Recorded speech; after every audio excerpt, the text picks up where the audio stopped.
make-believe. Kids screaming in their cradles, profanities. I see the world through ice covered in ink and bleach. Cross out the ones who heard my cries and watched me weep. I love everything. Fire spreading all around my room. My world's so bright, it's hard to breathe, but that's alright. Hush.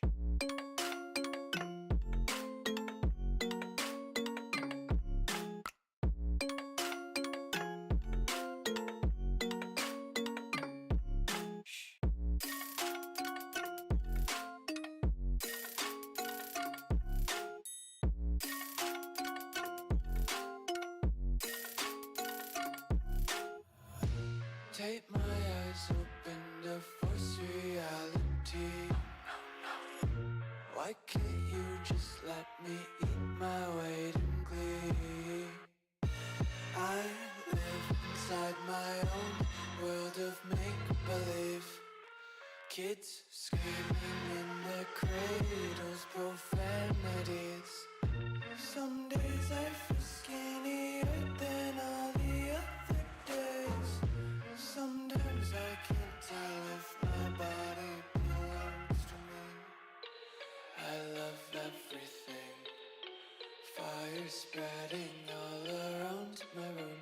My world's so bright, it's hard to breathe, but that's alright. Hush.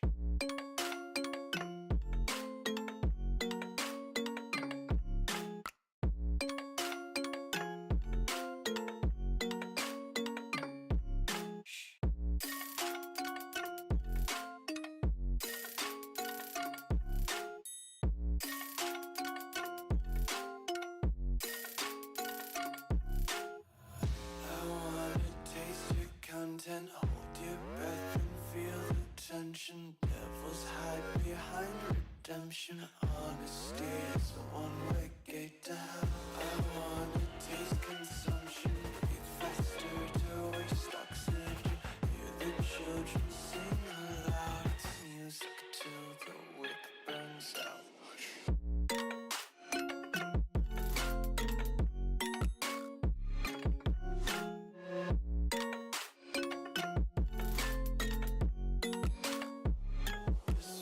Be carefree lately, yeah.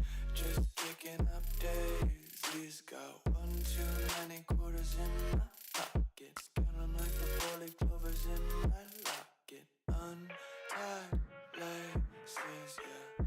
Just tripping on daydreams. Got dirty little lullabies playing on repeat. Might as well just ride around the nursery. I just can't let you go. Lord knows that I've tried to. You said I was the only one. No one likes being lied to. You made this mess and left me with the pieces. Now I wanna burn all the bridges between us.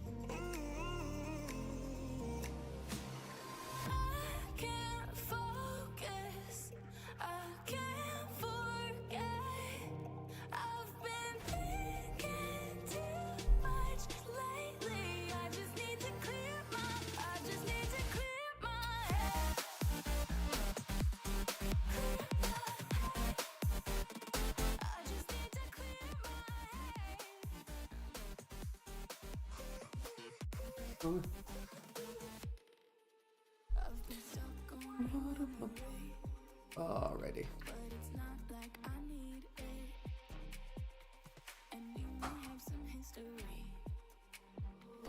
It's me. Yeah.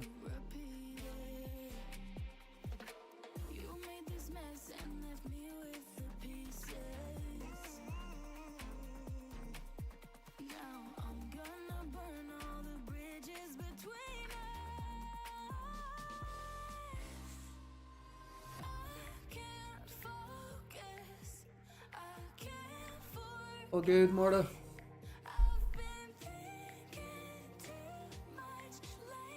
What do you want? Emma? You're all fine now, watching your thing until I start streaming, and you're like, oh no, I'm gonna come As over if and I annoy knew you you now. were starting streaming. No.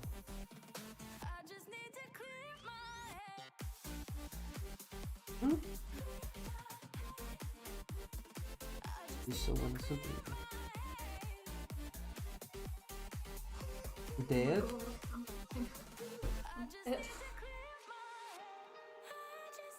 Oh no, she died. That's unfortunate. What's happening, Joe? What? No, I don't agree. If you're dead, it's not much of a deal, is it? I'll fucking hunt you. Why are you on the ground?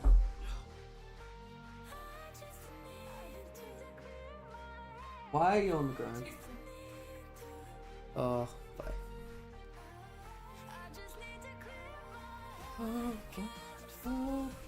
Right, so plan today, I don't know.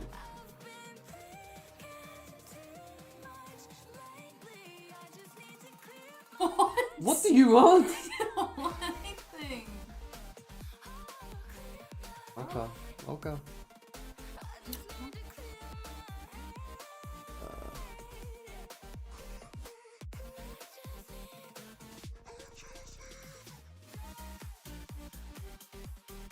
What's too much what? What's a comedy or something? Depresso espresso. You fucking are, I won't disagree with that. I'm just depresso espresso. Yeah. Make me an espresso? Have an espresso machine? How would that work? You can try.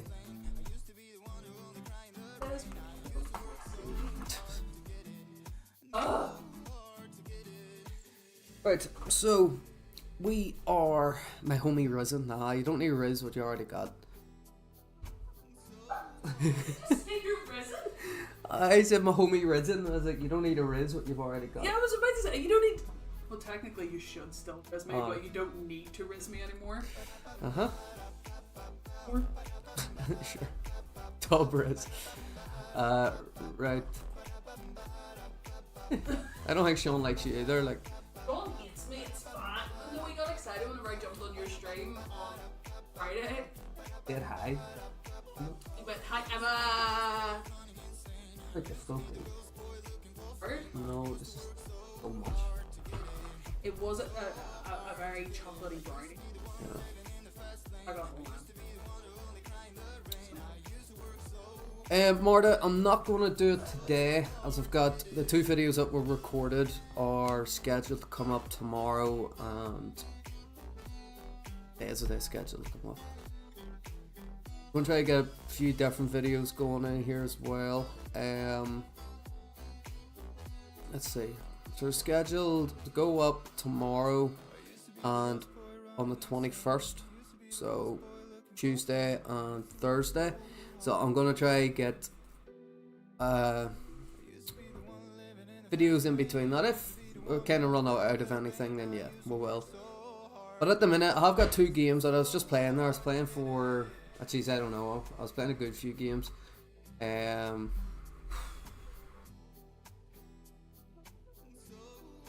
What the hell? I was playing a good few games, and I'm just going to analyse a few of them. Got a couple of brilliant moves, or a brilliant move in 2 of them. So just make a wee video out of that. I might do though, don't know.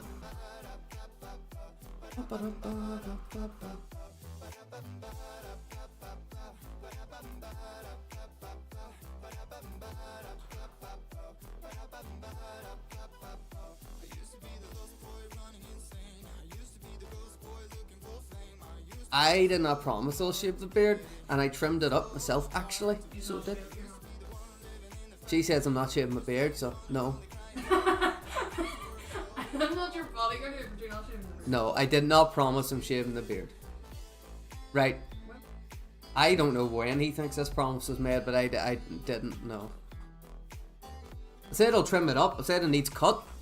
I trimmed it up myself. I was meant to get a haircut on Saturday, but the guy didn't reply to me, so... Let's shave more. That's plenty. Plenty. Like, I could shave it down the stubble, but like, no point.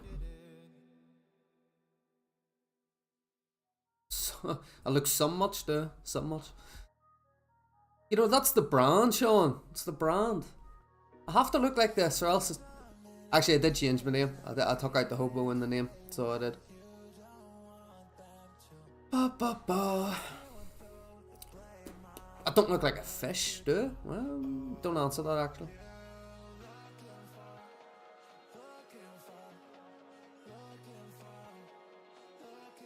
No, I like. Thank you.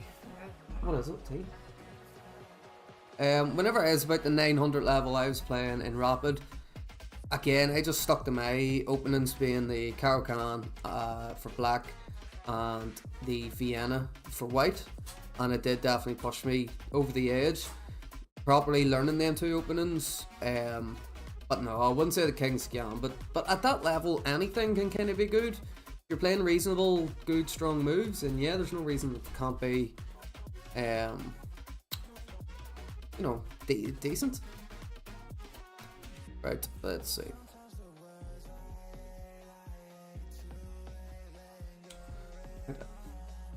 Ew, hard. Oh fuck, it smells.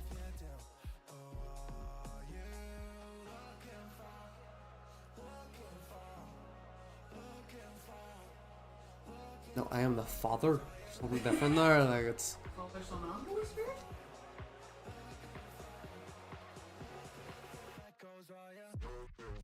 Yeah, no, Marta, I would say go for.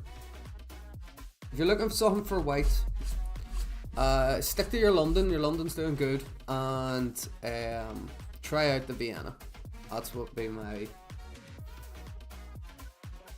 my recommendations. Well, that's what got me over the edge anyway. But everyone has different playing styles. I was very aggressive with the Vienna when I was playing it, but with the Caro-Kann, I would have sat back more and waited. But I took the Caro-Kann and I changed it a wee bit. Like I didn't play. So I would usually flip the board. You know, just say something like this, alright? And they made say, I know it's probably is alright. Say they went here. I wouldn't take. It does say computer's top line is D takes E4, but I don't like having this open to the queen. Or this open line, and then trying to hold on to this pawn, because after takes, you know, you can pressure, and then, well, that's a bad move. It says bring the knight out, they take, you take. You end up with this position, which I have before. You know, it is part of the actual main line of it, but I prefer to keep it closed in the center, and say they do go in this move order. I do like this move A5, stop anything from coming down here. Say they push. Just make another waiting move. Well, that wouldn't really be such a good move. Bring the bishop here. They go pin, and you're planning on trading off the bishop because most of your pawns are on light squares. Then they attack, you take, they attack, you close it up, and this would be the formation that I played with quite often as black. Very solid. It is quite good. Then your idea to bring the knights out here or sometimes here. They would. So it's their turn. Say they go here and start moving the castle.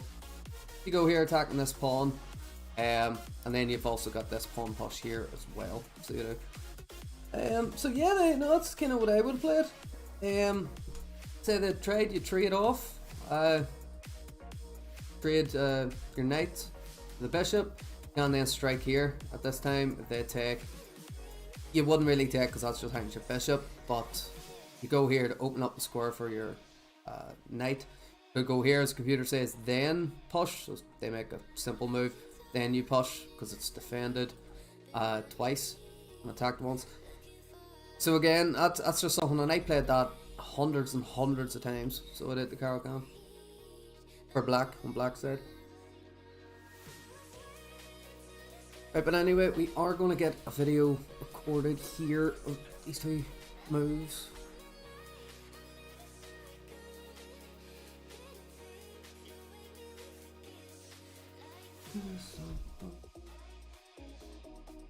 Right. What was this game? This game was, yeah, I went for something I would vary quite a bit offbeat here.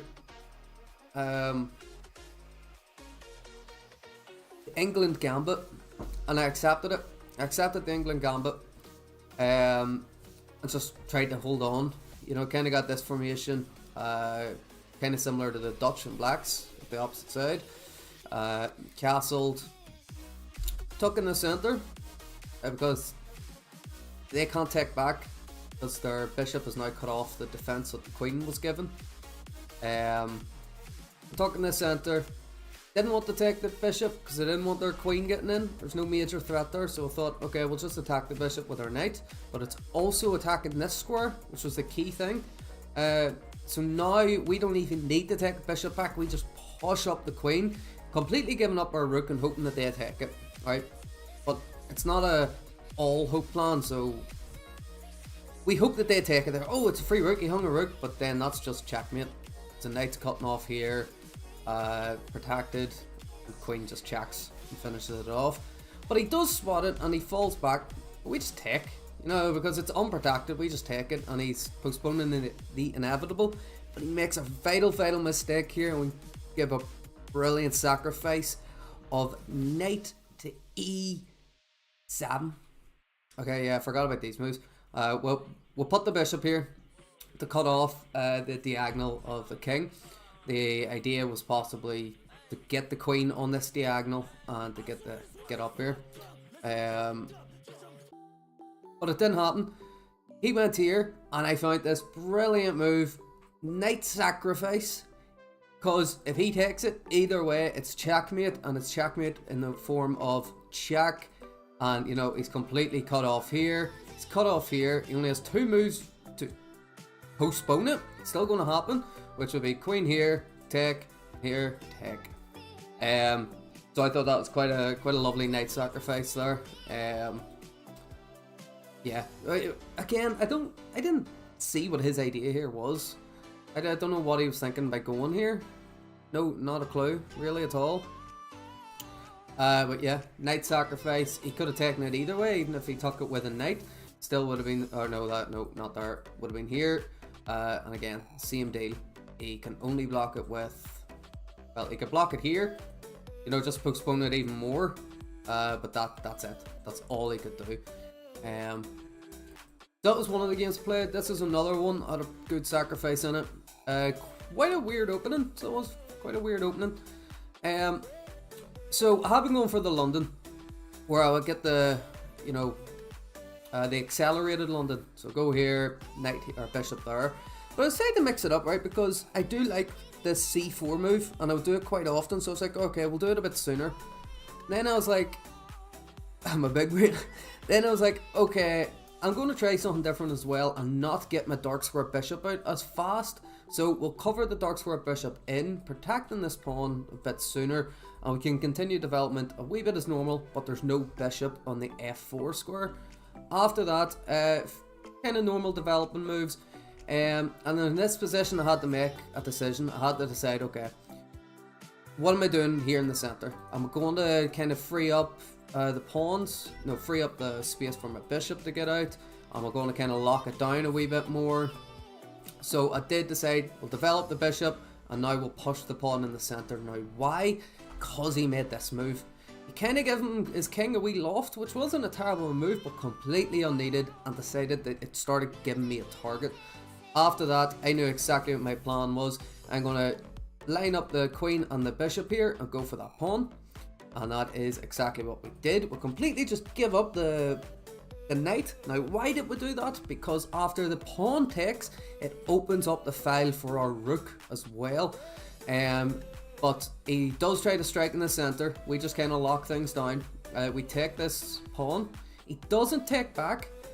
Which, you know, is kind of what you're told. Don't be taken back, you want them to take you. Computer says here should drop back, pinning the knight, even though it is protected twice. But as I said, to try to get the rook into the game, and he moves the knight. I'm like, okay, well that's a good opportunity to take the bishop, because now his knight needs to go to that square, and a knight on g7 just really doesn't look good. So we get the queen straight up there into the action, putting pressure, and the whole plan, we'll try to get the rook up and across, but it would be quite difficult, so it would. But here, I could have taken the knight, I just completely overlooked this pin. So very plain, easy oversight by myself. Just missed that there pin. But we bring the rook up and try to go ahead with our plan anyway. It does attack the rook, so we just slide it up one more square. Now he could have got a discovered attack going there, but again we just would have taken that there. But probably a discovered attack some way on the rook, but wouldn't really have worked. So we castle to protect this pawn that he went for, because it does also give us a chance to maybe get the second rook into the game. He snatches a pawn. Then we're like, okay, I did see this square, but I didn't really want to go for it. I thought, okay, we'll just go here for now. Then we can attack his queen, kick his queen out, and then, you know, make another move and double up the rooks.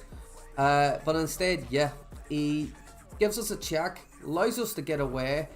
And do you see the tactic? Do you see the tactic?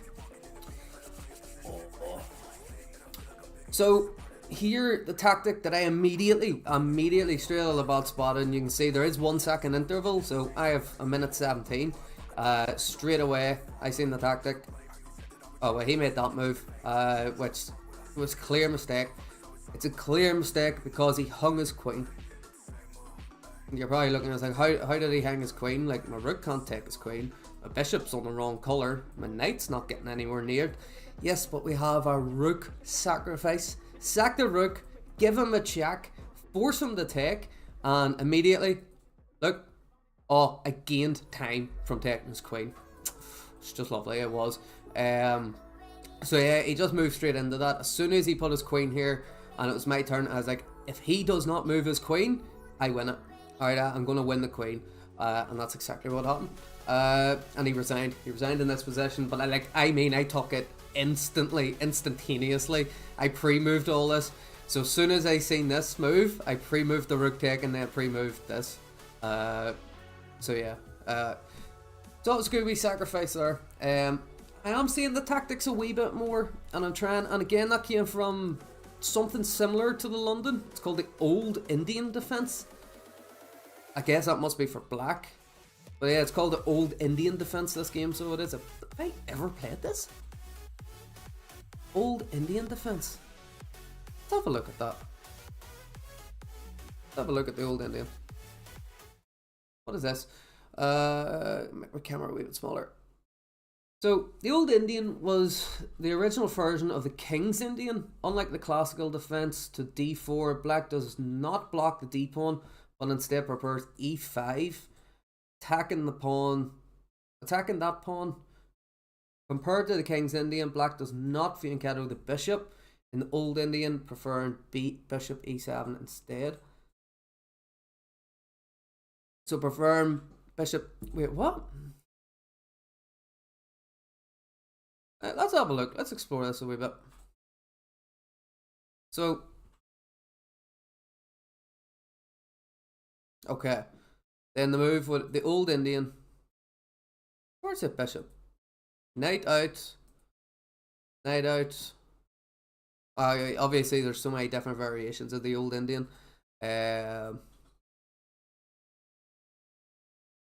You can change it into a King's Indian, so you can. But I swear it was bishop e. Yeah, so this is the actual thing. Oh god, there was a game played in 1996 by Alexa Borisov and Saidali. There's actually a game played in 2022 with this opening.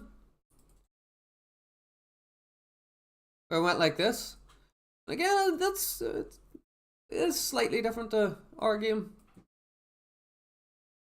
And again, like King's Indian, but there's just no fianchetto bishop.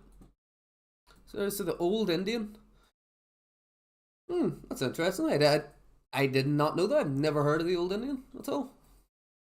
I look at what is that? That's just disrespectful. He doesn't castle either direction because he knows there's a huge attack coming this way, and he wants to just throw all his pieces at.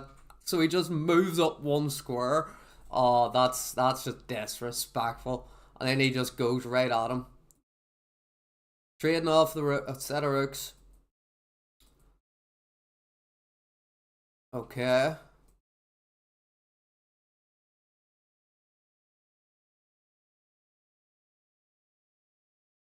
Ah, that's a look at this position. Look at that position. That's crazy. Nuts. Yeah, so that's the old Indian. That's interesting. I did not know that.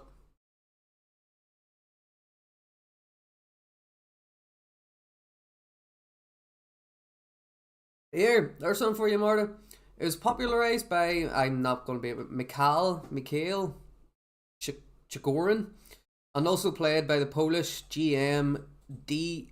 Janowski and the Soviet GM D. Bronstein. Three are runner up in the World Championship in the 1990s and 1910s and 1950s. That's crazy. That's a good one.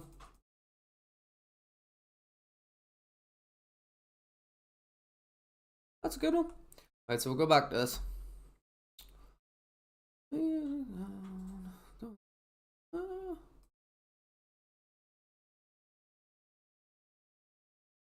Yeah. Okay. Right, so yeah, I'm gonna get a video made here of them two games. Then we'll have a look and see what to do after.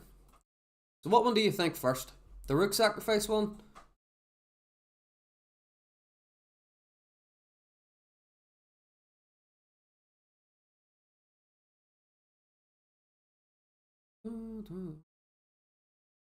Yeah, I think we'll go with the rook sacrifice first. And then we'll go for the England gambit. Oh, brilliant knight sacrifice. Lovely, lovely. Force mate.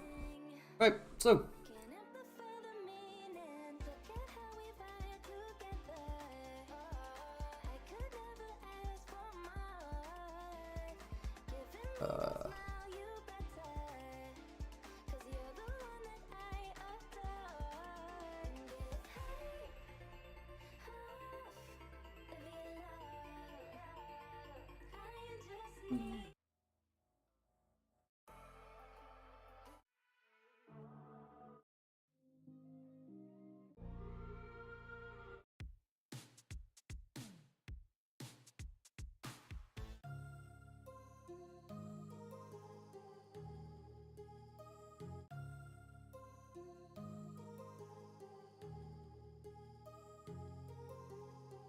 Yo guys, how's it going? Welcome back to another wee video of some of the games that I've played. So today I was just kind of chilling out, not streaming or anything, and just playing a few bullet games, 2 minute, 1 second interval. One of our goals, well, one of my goals here recently is going to be to get my blitz bullet rating up to 1,000. That's going to be, it is going to be difficult, but you know, at least it's a goal, it's something, so it is. So yeah, today I was just sitting playing. Now our rating has taken a hit recently, so it has, it's no longer 878. You'll see what it is, and it is a bit bad, it's quite bad now. But I've got 2 games where I had a brilliant rook sacrifice and a brilliant knight sacrifice leading to mate. Yeah, it was just... oh, it was just lovely. It really was lovely.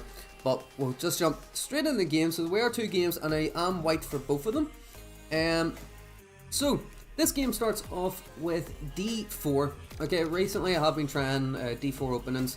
This mainly being the London.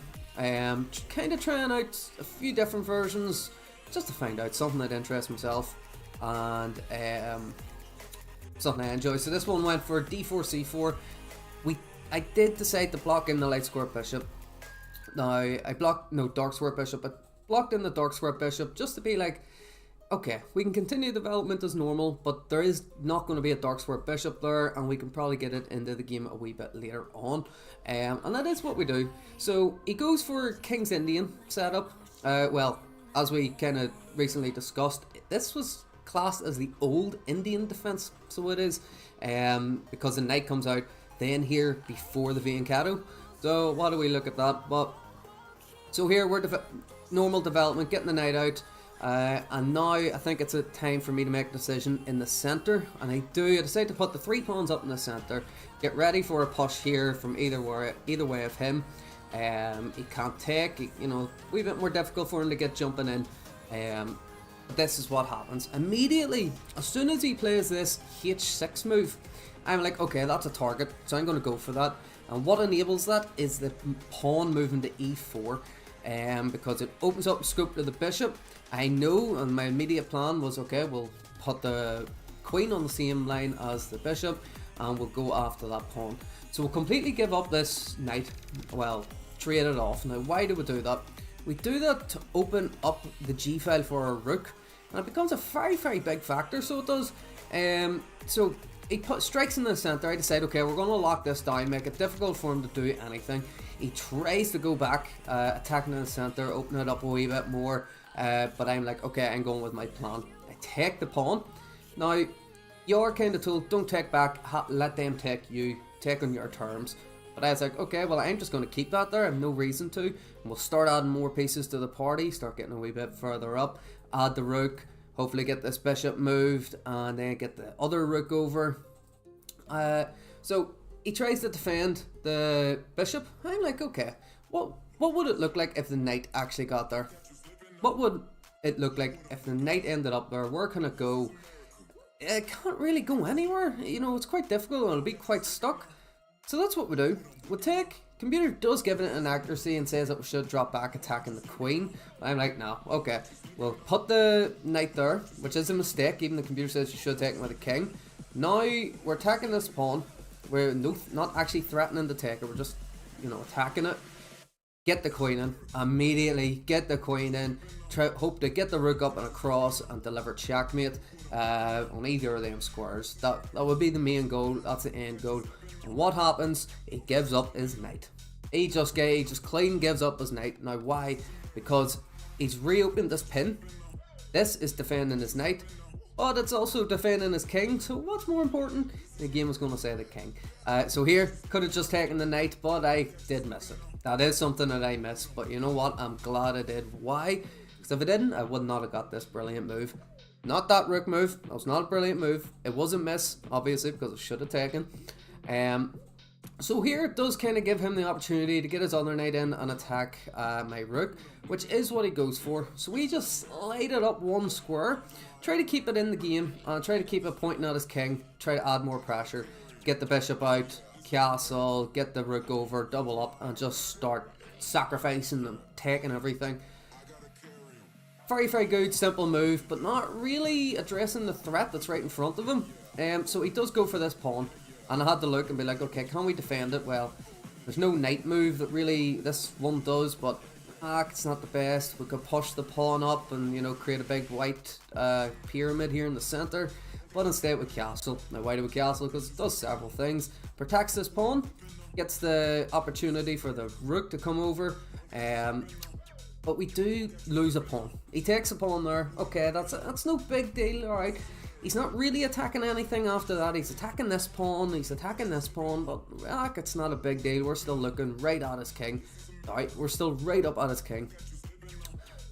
I did look at this move, but I thought, okay, if we defend this pawn, and it opens up a square here for us to come and attack his queen, that's good, kick his queen out, and then we can double up the rooks and get them going. But no, he gets greedy. He gets greedy and he gives us a check. What happens? We move. Okay. So his queen is right in our possession. Nothing is really attacking it here at the minute. Our rook isn't looking at it. The bishop's on the opposite color. The knights can't jump back and attack it because the rook is on that square. There's no real way to attack the queen apart from a tactic. It's a very, very nice tactic whenever you see it, and oh my god, I seen it immediately. See, as soon as I seen his queen go here and it's on the same diagonal as my queen, I knew that I'm winning it if he does not move it. Now how, you're probably looking at me like, well, your rook is there, how are your queen going to take? You can't just jump over your piece. No, I can't. But after he makes a huge mistake in pushing his pawn, and like you can see the kind of plan, he's probably just trying to double, start a pawn storm here, immediately go after. we hit him with a rook sacrifice. Rook takes g6, giving him a check. The only thing he can take with is the pawn. And now, look what happens. The queens see each other. His queen is undefended. He cannot do anything. If you keep an eye on my time as well, I gained time. I actually gained time over that sequence. So here, at 21 seconds, well, we'll go back here. At 33 seconds, it took me, you gain 1 second interval. So it took me, what, 9 seconds to make this move. Is that right, Matt? No, that's not right, Matt. 14 seconds? Is that 14 seconds? Oh, you should be able to see the time, can you not? No, I can't. Wait, let me hit this. Can you? No, you can't see time. I swear you used to be able to see the time of the moves whenever you made them. And then here, he made the move. I immediately knew I have 5 seconds, so I spent 4 seconds on that there to move my king. I didn't know where to move it. I did have a look and I was like, okay, well, is there anything that can attack it? Oh no, there's not. But now there is. Now there is. And boom, hit him with a lovely sacrifice. Queens see each other. What happens? I take immediately, pre-moving the move, gaining an extra second, and he immediately resigns. He just resigns. He looks at it in awe and he's like, what's just happened? And he gives up. So that was a good, lovely wee rook sacrifice that I did find in the middle of my game. And that was just from piling on the pressure, just throwing all my pieces at him and hoping something worked. I'll tell you what, it did. Now, don't play hope chess. It is not the best way to play chess, but occasionally you need it. Occasionally you need it. So we'll move on to the next game. Now this game, this was a good wee tactic as well. Brilliant. Another good sacrifice. And these are the type of things you need to look out for that I think I am getting better at finding. But you don't want it, you can't force it. You can't force a sacrificial move because it just won't work that way. So again, as I said, I've been trying out d4, so we do go with d4, and here we accept the England Gambit. That's what this game is. We accept the England Gambit. I was like, okay, well, I'm just going to hold on to this pawn. And then he threw the second pawn at me. I was like, okay, it's too tempting. I'm taking the second pawn. But it does give him quick and easy development. But I was like, you know what, that's not a big deal for us here at all. Making very simple moves, get his bishop out, get his dark square bishop out, he can get his light square bishop out. So we just develop as normal. Here, he does attack our knight, we defend it with our bishop, we do castle, you know, get a nice wee structure here. I don't feel, like I thought he was going to castle this side because he has more pawns there. Here, maybe not so much. And then we can just start kind of getting all our pieces out and see what we can do. But he castles on that side, which I thought was a wee bit strange. I thought it was a wee bit weird. He could have given us a check here, as the computer says, force us into the corner. So here the plan was fianchetto the bishop, and we'll develop as normal. So we get the knight out. Now I did get the knight out to try kind of entice this move, because if he did push, it would have been you know, a bit of a trade here in the center. He would have won this pawn at the end of that trade, but he decides to attack the bishop. And again, look at this, the bishop and the queen on the same diagonal. You do not want to take them, because if you take them, their queen ends up here and it can be a wee bit more of a hassle. Let's say, for example, I did, so say I take, and I made another simple move and I took this pawn. He can just go here, right? And you know, he's got decent threats going on here at the moment. Again, one simple stupid move would have just cost the game. So push the pawn. That's, well, it's not mate. It's close to it. Oh well, because of the knights there. But we didn't. I didn't want to take, so we didn't take. We took the pawn in the center because, you know, we had the material to win it. Our queen and our knight were going at it. Only his knight was protecting it. Here, computer does say to take the bishop in this instance. I was like, I don't want to. I'm going to kind of get my knight out and attack the knight, or attack the bishop. But also, there's a second threat behind this move, and it would be, if I had another move, I would go queen to d3. Why? Because it hangs, well, it gives up my bishop, but it also threatens mate. That's just clean checkmate. Defended, no, squares covered and pieces defended. So he takes the bishop. I'm like, okay, right. So we can still go ahead with the plan, right? I have a minute and 15, and yeah, 5 seconds later, we'll go for the move. Here we are giving up the rook. Okay, I'm surprised this didn't get a brilliant move, but it's not as forcing as a plain check sacrifice. But it is threatening checkmate, so it is. And it is quite hard and enticing, especially in bullet, not to take the rook. But yeah, so that was the whole plan. I was like, he can take the rook, we deliver checkmate, it's that simple. So he does try to cover. I think he's seen it. Computer does say, you know, throw the queen here, defended by the rook, and then trade off the queens. That would have been the idea. But he throws his bishop in front, but that doesn't really do anything but postpone the inevitable. Okay, this move, I don't really know what he was planning with that move. Probably, well, he was kind of trying to stop me from going here. Okay, but again, could have just dropped the knight back and protected that square as the computers give.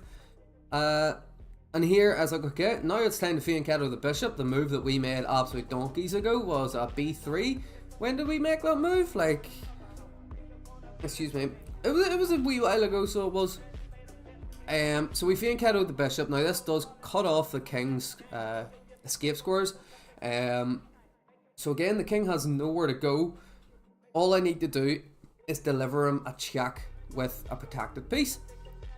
But there isn't really any good checks in this position. There's nothing I can do. Obviously, I can't go here. Well, I'll just trade off the queens and end, you know, kind of end the advantage. But it is his turn. But that would just kind of end off the advantage. I didn't really want to do that. He does make a very big blunder. Now, why? This is only a blunder. Well, he's hung his queen. Okay, apart from the fact that he's hung his queen, if you did get a wee bit greedy, you would just take the queen. But no, I seen further than that. What I seen was check. Oh, now you're probably wondering, why is that getting a brilliant move? That's not checkmate. But if you're looking at the elo bar, you've seen as soon as he made that queen move, it was mate in 5. Now, you gotta look for the forcing moves, which would be check. Okay? But that can be taken 2 different ways. Yeah. But it's not the piece that is checking that is doing the damage. It is the file that it opens up for our queen. So he takes. Could take him with a knight, but it would not have made a difference. It only would have postponed the game by 1 move. Now we can go queen to c4 check, and he resigns. Now why does he resign? And he spent some time here trying to figure a way out of this. Because after queen here, take, here, take, just checkmate. Nothing he can do. Now again, as you see here, computer does say to take with a knight. Okay, if he takes with a knight, same thing.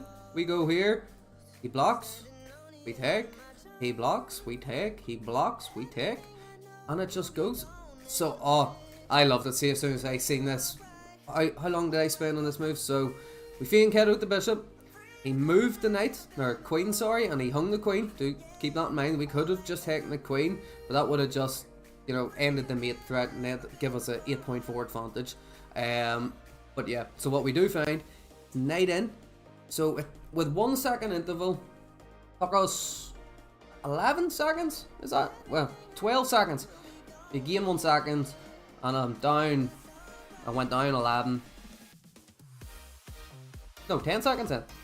No, yeah, 12. Took us 12 seconds to find that, so it did. And yeah, I was just so happy. I was just so happy. Yes, Sean. Okay, I am good. Occasionally, you have your days. And immediately, I seen the sequence, saying that it was check. Okay, I did spend a wee bit of time there. Spent 7 seconds. Was that on that move? And then yeah, he just resigned. Game would have continued something like that. Well, would have continued like that because that just would have been clean checkmate. And this all started from an opening that I don't think I've ever played. Well, computer says I have, but like, that can be so many different ways. I've never seen this position ever, and you probably never will. But yeah, couple of key moves led to this. Not taking the bishop, attacking the bishop, but also attacking the threat of checkmate. Not exactly right now, but now it's the threat of checkmate. If he made a simple move and went here, That's just checkmate, okay? So we really had to think of forcing him to make a decision. He doesn't take the rook again. Taking the rook just would have been checkmate.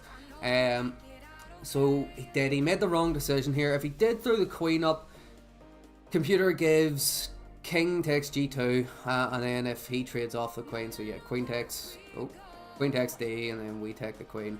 That's what the computer gives. We do have a 2.4 advantage, but it's no, you don't want that.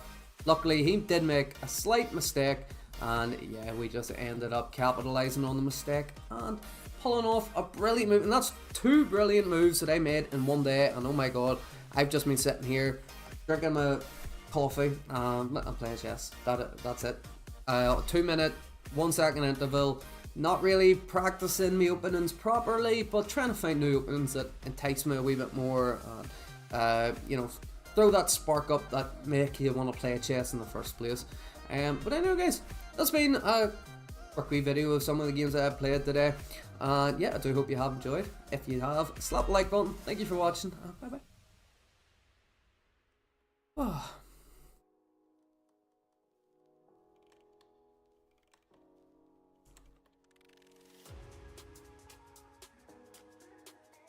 Sean, whoa, Sean, what?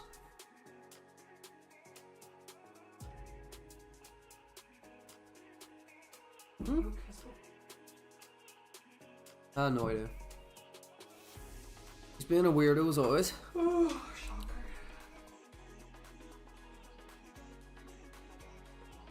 shocker. You're preaching? Well, man, I sent the channel to be preaching on, so like, don't be doing it again. Simple as.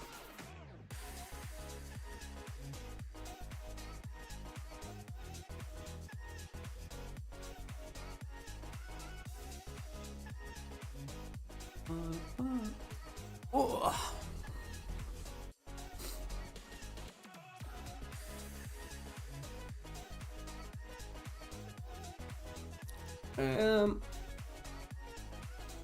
Let's try the old Indian. We'll try the old Indian.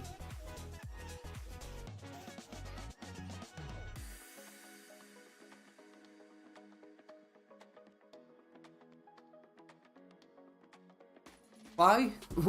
What reason?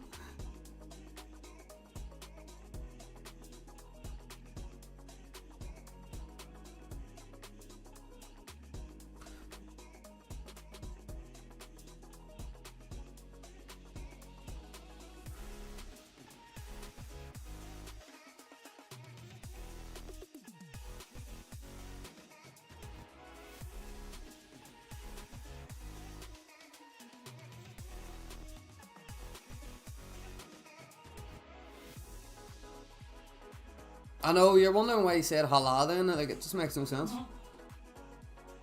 You're not getting into heaven saying that type of stuff now, like... what's he going for this?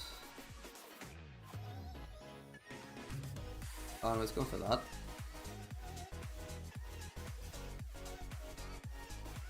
Oh no, takes. And then he's gonna win the piece back with a fork. Okay, no, I thought that would have worked. But I guess not. Can we go here?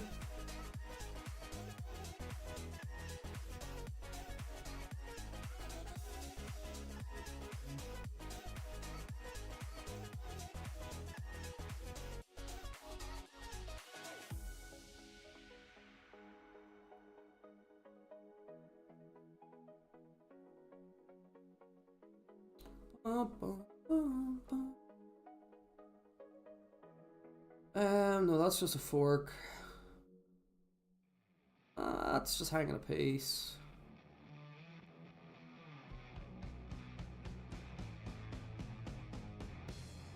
See if we can do some type of rerouting over in this way, over this way.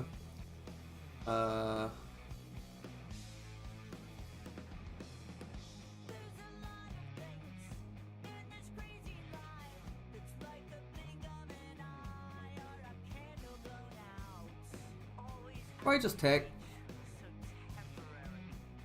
Don't know. Don't know.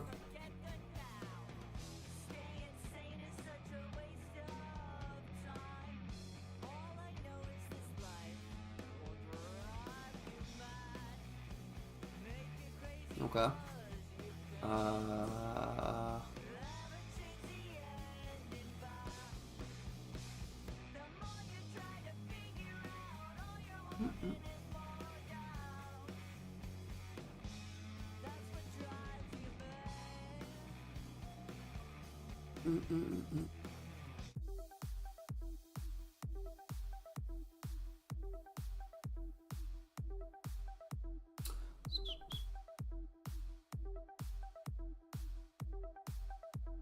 Excuse me.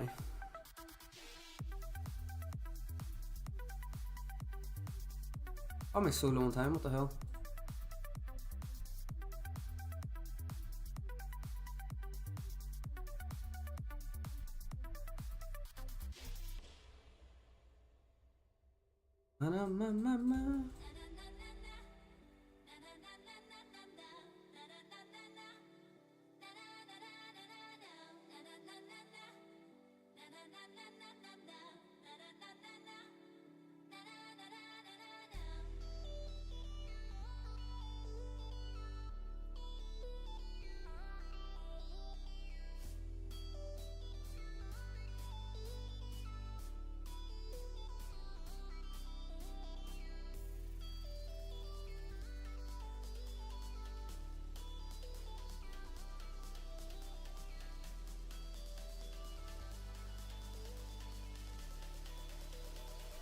Oh,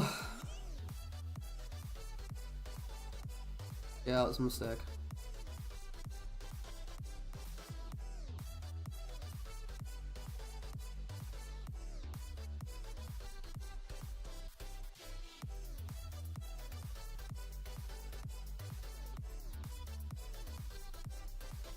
No!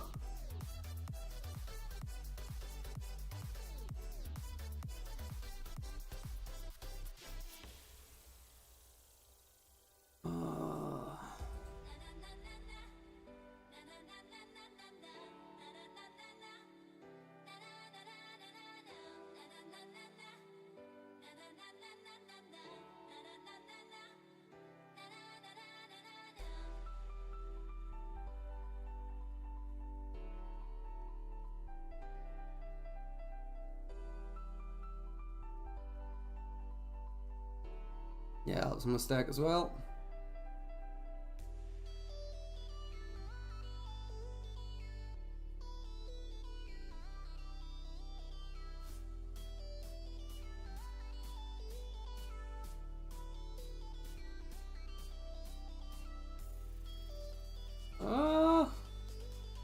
What's going on?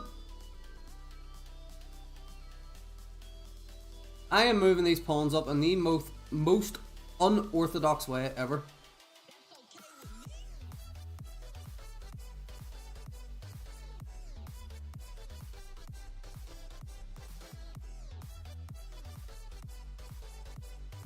What has just happened? How have I got all these pawns up here?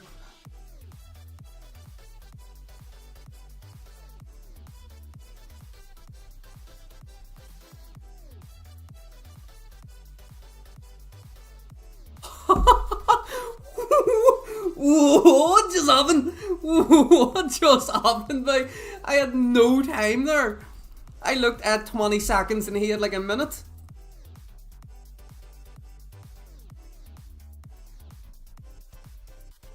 So apparently this wasn't even the old Indian, this is a Pyrrhix defense. Okay, yeah, there's just a pawn there in the center for free that it just didn't capture. Okay.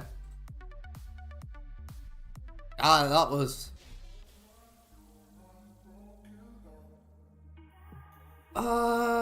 yeah, I think I know what you're on about. I did have a fork there with the pawn. Look this. Look this. At 20 seconds, he has 50 seconds. He's 47 seconds and I have 18. Ah, yes, I had a fork with a knight. Ah, right. And then there's just a free bloody route there as well. Again, whenever you have that much time, you're not seeing this shit. Just trying to survive. Okay. Yeah, so it was a blunder, right? But he didn't capitalize. He didn't capitalize on it, right? And yeah, now this was a blunder because I get the pawn. After I get the pawn, that is a blunder. Massive blunder as well. I did try to go for a repetition at this point in time. But he blundered himself. He still has a very slight advantage. Then once I traded down the queens because I was like, alright, well I have way too many pawns here for him to, for just one rook to deal with. Did I actually move all these pawns up in the best way possible? No. Okay, I made a few inaccuracies.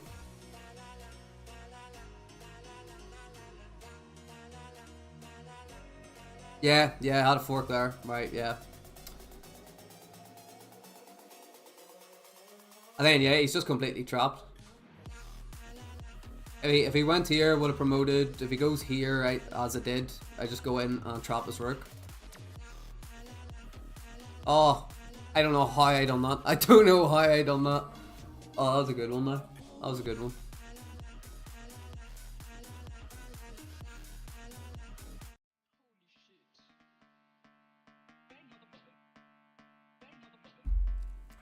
Right. What do I want to go for? I don't know.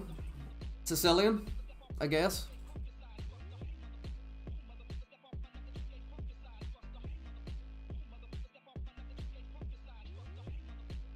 Yeah, this definitely is not how you play the Sicilian.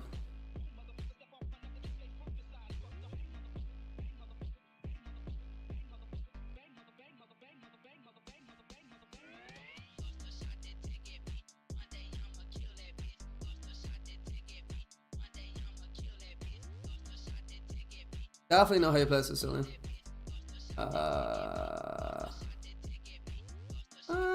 Attack like that.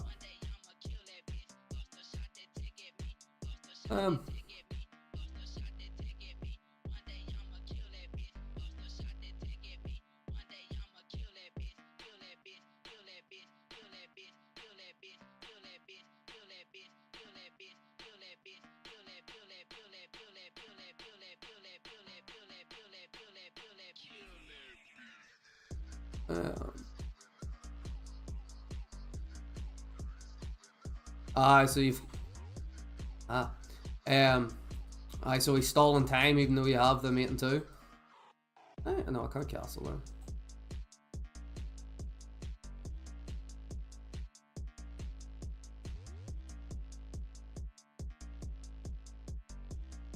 Yeah, I've just lost that one. Well done. Well done.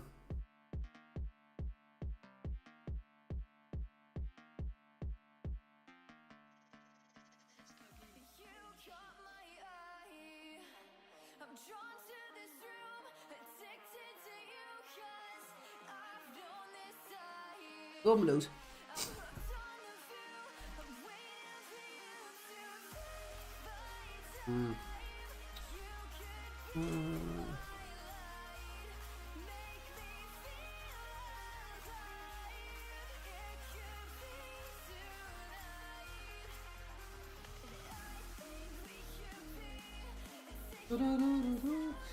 I like see sometimes whenever I play a rapid I realise how many simple mistakes I actually make. It's not just because I want it to be done fast. Obviously it's not the way it's meant to be played.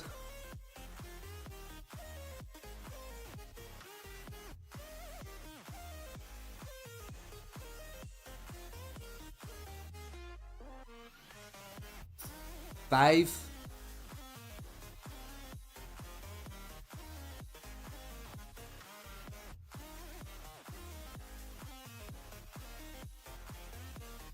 Read out, please. What?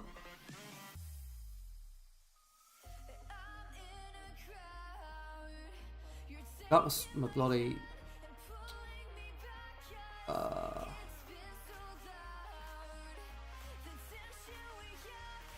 Yeah, messed that up.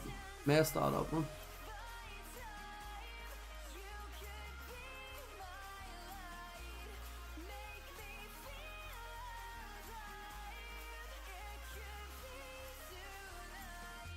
Oh, what on earth? Why? What the hell? Why am I so down on time again as well?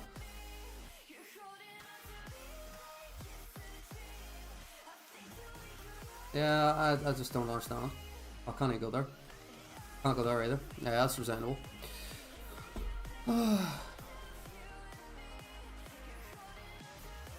Jesus. Lashbank myself? Fuck me. That was terrible, man.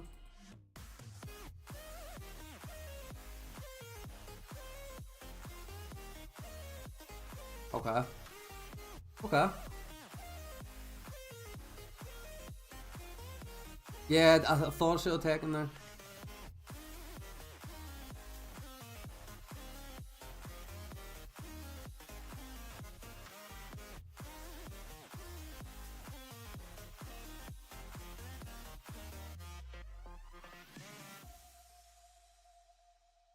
What?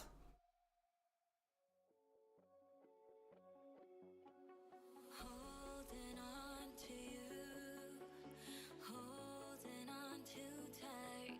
Don't wanna let go. Can't Jesus, don't be starting this shit again, Sean. Fuck me. till the end of time. It's a scary world Hmm? filled with so much doubt. Click on.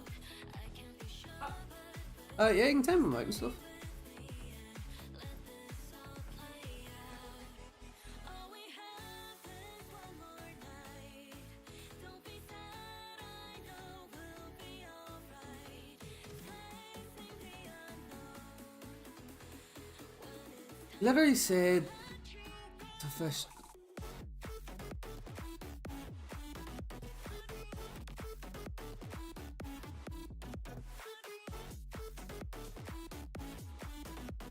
Jesus Christ.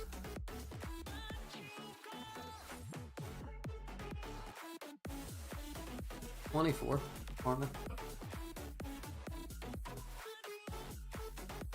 What age did we move out?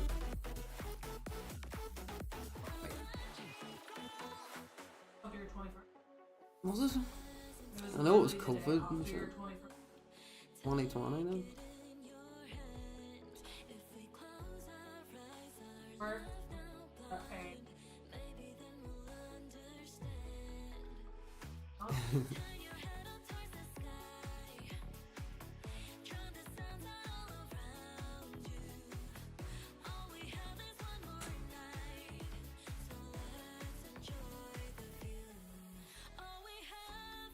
Up well, base. It's not a big deal. Shit.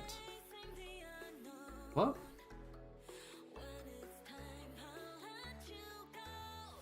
Go here. No.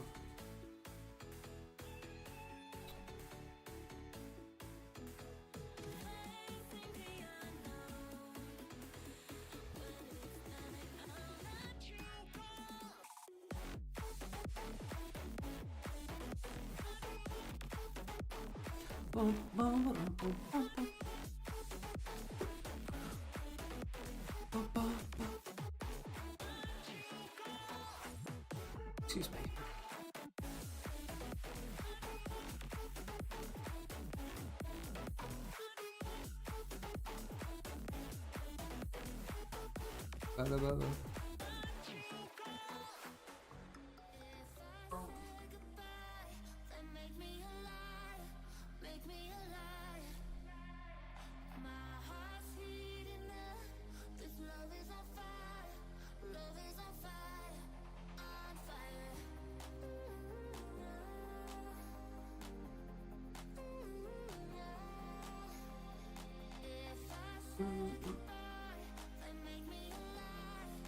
Well, Marta, doubt a 2-year-old is sitting typing.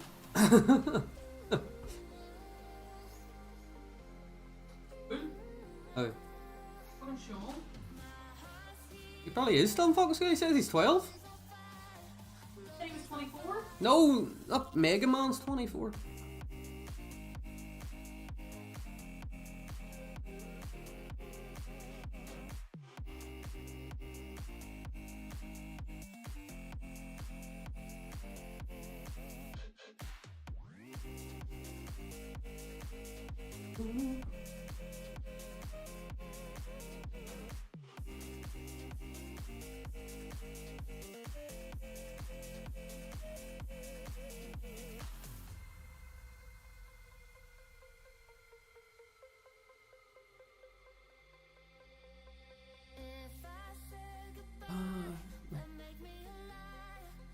I'll have a look at the ELO estimator games here in a wee while, set a few up.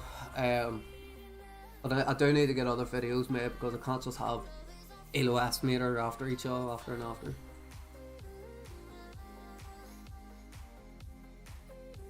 Well, I'll blame myself for not recording videos.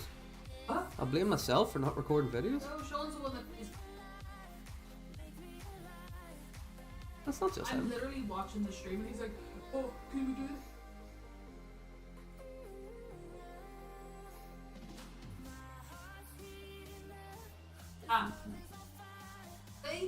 Stay.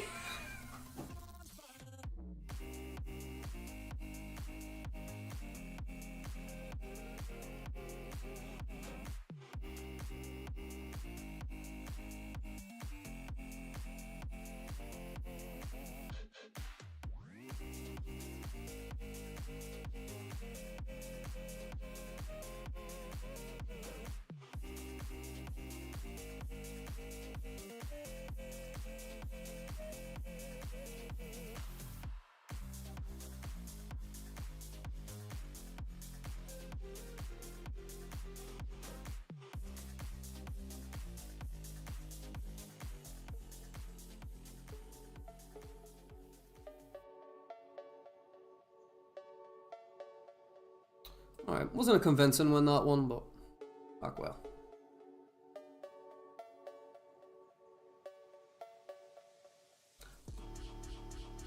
Yeah.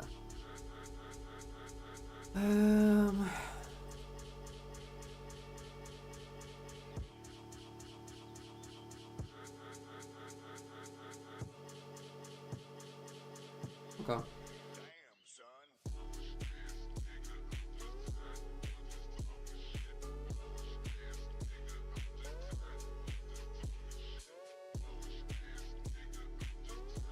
That's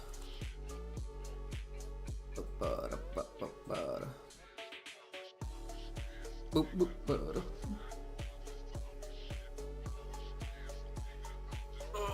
Ooh.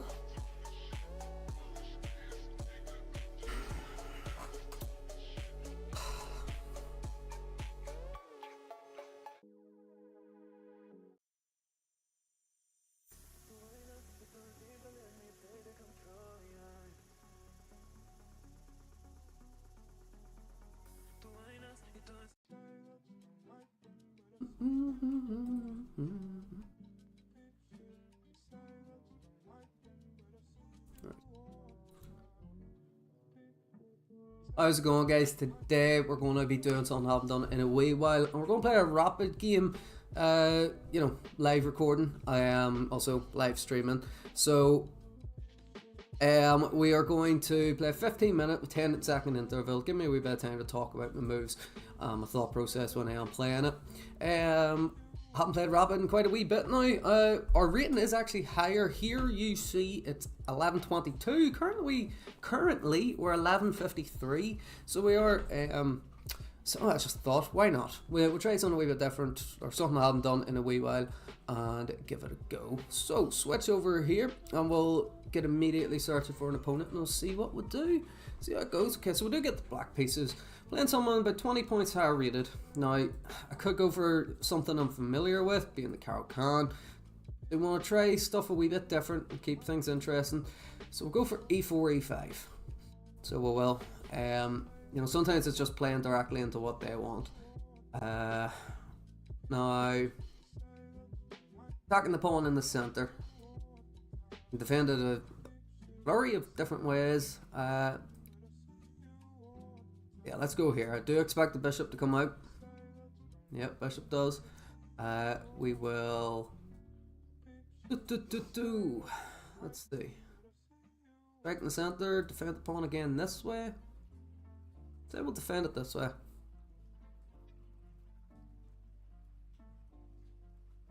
It's the plan, it's the plan. Okay, we'll gain 9 points. We'll lose 8.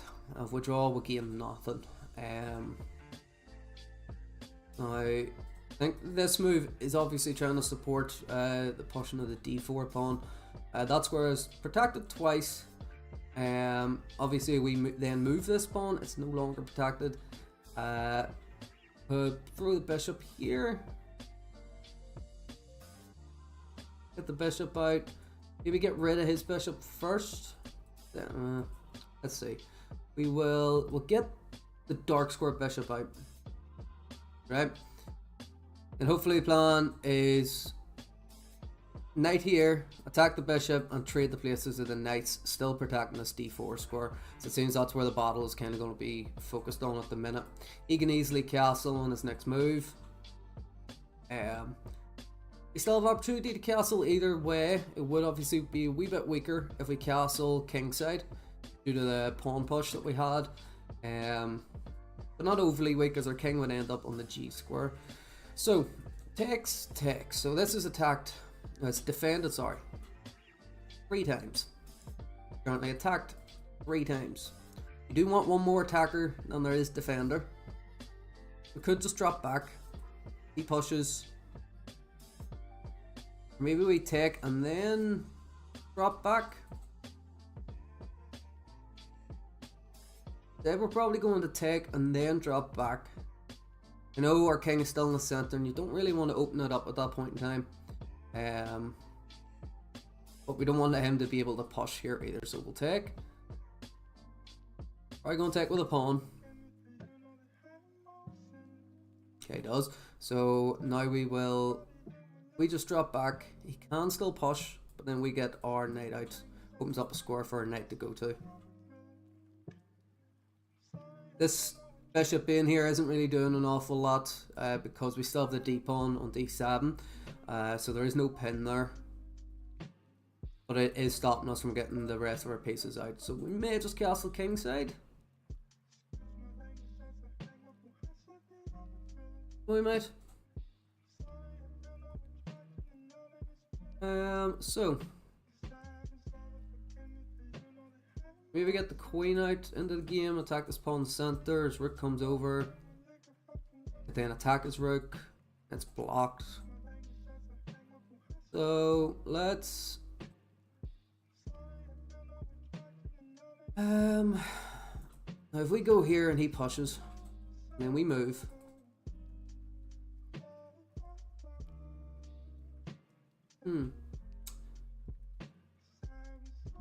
See, I think I can make that work. Do you think I can make that work?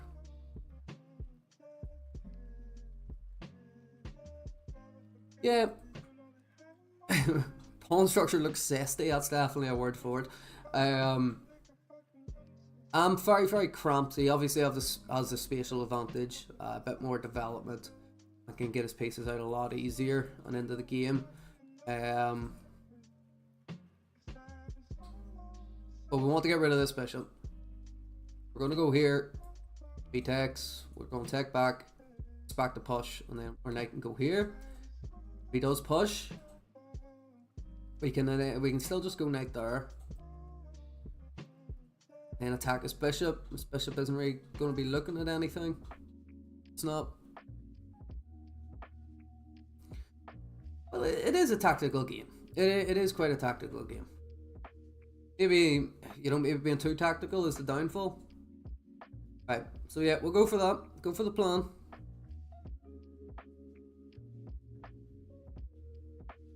Okay, it's not going for it.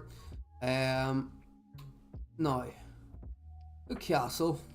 We could say we do. Let's castle same side. Now, he has got a check here.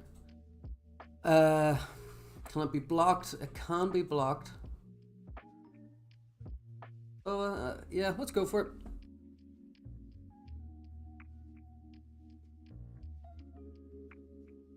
Again, like, game knowledge and everything just comes with the amount of times playing it. I think you see from the home screen I have played 2,000 odd games, but they're from, like, a large portion of them are from the same openings.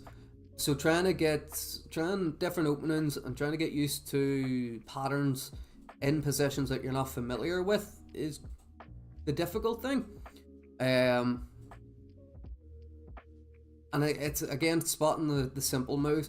Maybe I think too tactically to the point where it is a downfall, where all I'm looking for is tactics, or I'm trying to create a plan, but I'm missing the bigger picture of the game that's in hand.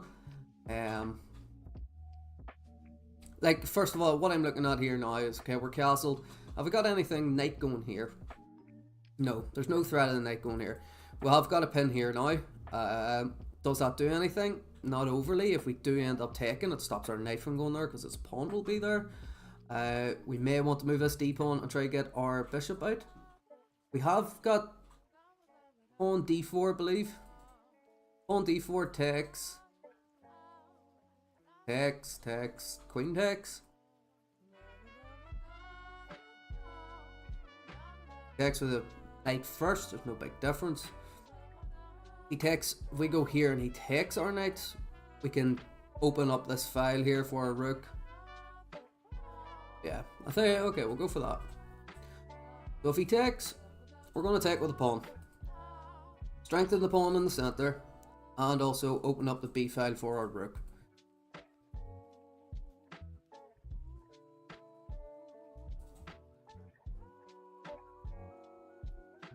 There is obviously still eyes here, so if his queen ever moves off the d file, this pawn will be up for grabs.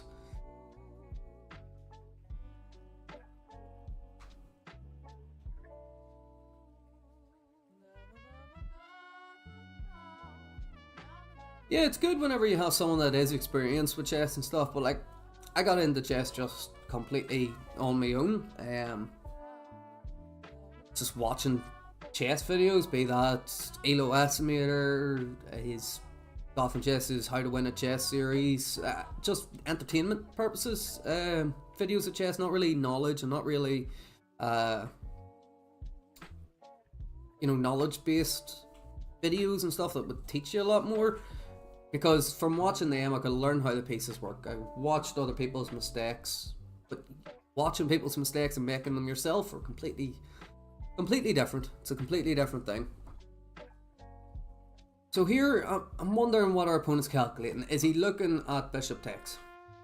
Okay. After bishop takes, knight take with pawn.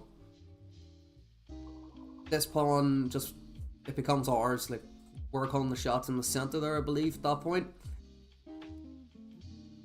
How do we get our queen out and become more effective? What is this bishop doing here at the moment? Like,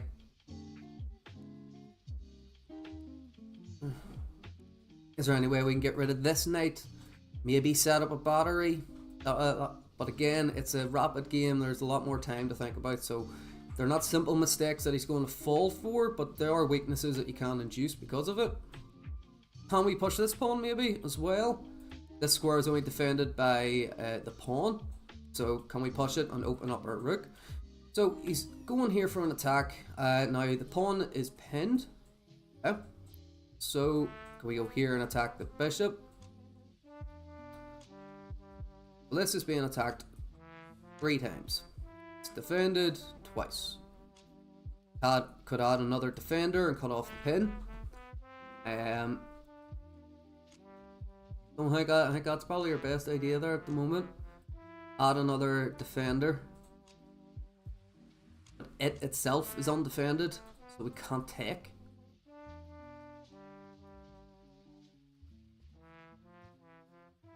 Or do we go for this pawn push maybe? Again, 1, 2, 3. Yeah. And 1, 2. So he's likely going to take. If he takes, he wins that trade. Let's add another defender. Yeah. Let's add another defender to that.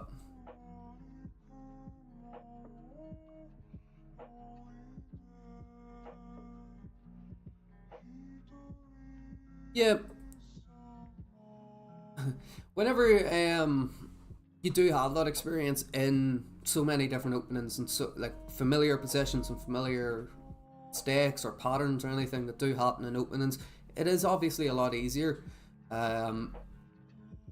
Sometimes it's I just don't have that experience. I don't have that. No, I've not tried Duolingo myself. So, but I see a point in bishop e6. So I do. We play knight a5. Yes, no, I seen that there move as well to attack the bishop, but what if he just took? Just clean takes, takes, and then, you know, he's still winning that trade. So he is, he just desperado, sacrifices it. He could even just drop it back, and now my knight is out here doing nothing. Okay, I could get a wee outpost, but it could quickly be attacked by the pawns. So yes, I did see this move, but I didn't.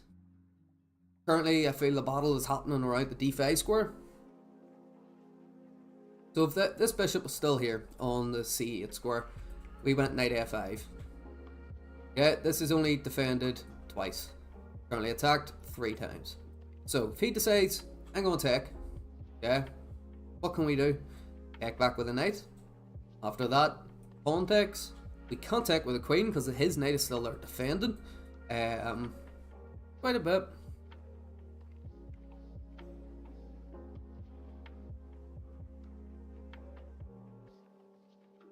At this level, you're never really immediately lost. There is always mistakes, be that light mistakes, be that slight inaccuracies.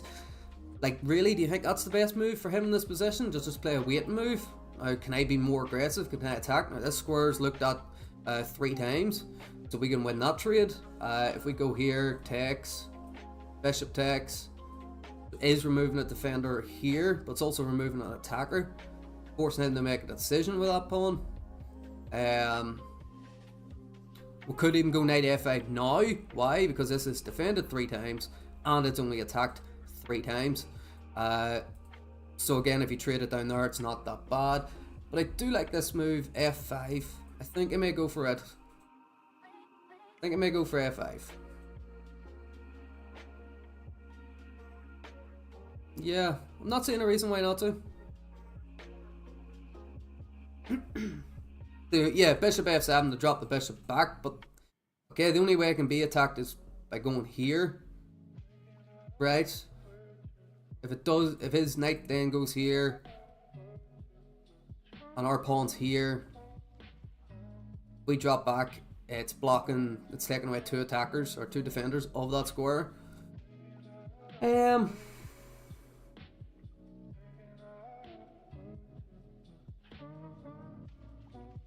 Quickly, I just looked at here. Okay, is there anything there maybe? No, not immediately. Yeah, let's go for it. Let's go for f5.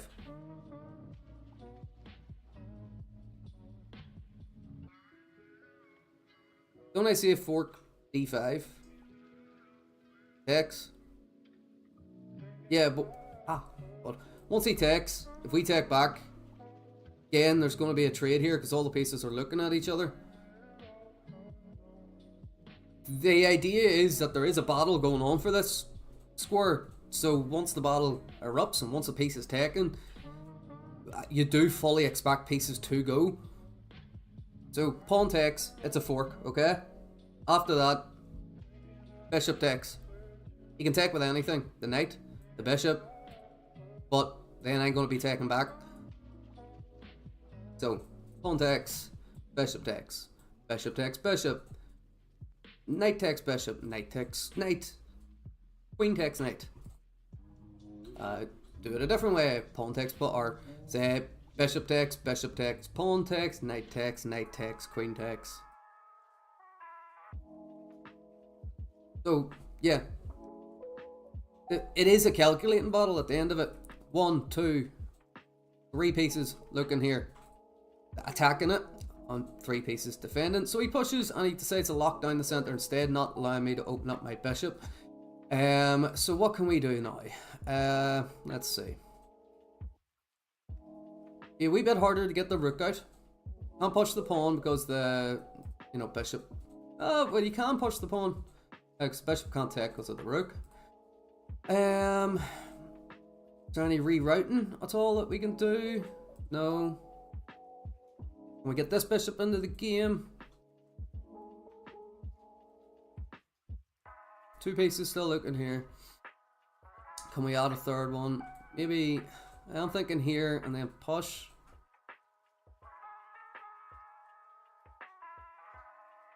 Open things up.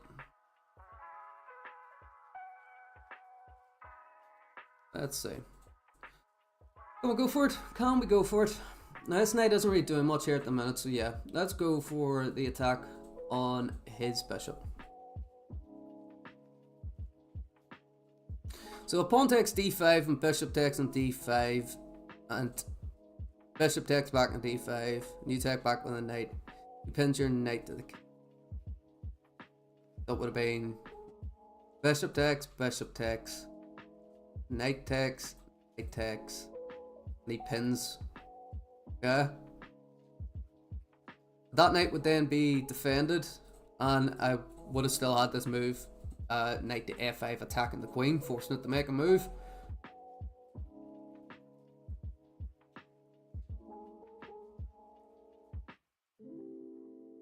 Under the way to win the game, I don't immediately see it. I do feel I need to try to get my pieces rerouting and looking at his king instead of focusing on battle on this side. Okay, so he's attacking this pawn. Defended twice, or defended 3 times, attacked once. Not a big deal. Okay, get a nice wee outpost here. Doesn't do much for us. Could go for this move, as I said. Try to possibly set it up, but that's a few moves away. So drop back, pawn push here. Here.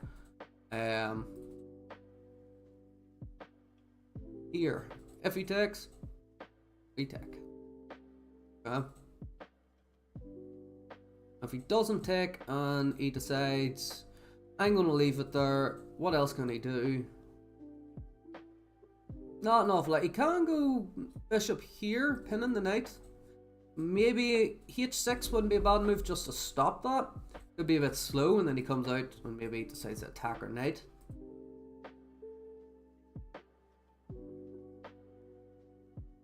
I think that may be a bit slow, so we'll try. Let's set it up here with a rook. We'll go for it immediately. So we will.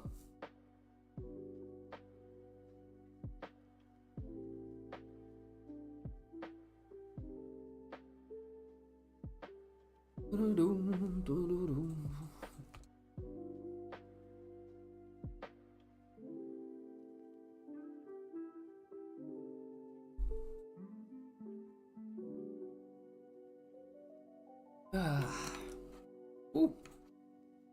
Now if he doesn't take again, it allows us to just jump back and add another attacker. So that'll be 3 pieces looking at that square and only 2 defending. But I don't think we will want to take immediately. Takes, knight takes, bishop takes, queen takes. His queen's going to end up there. I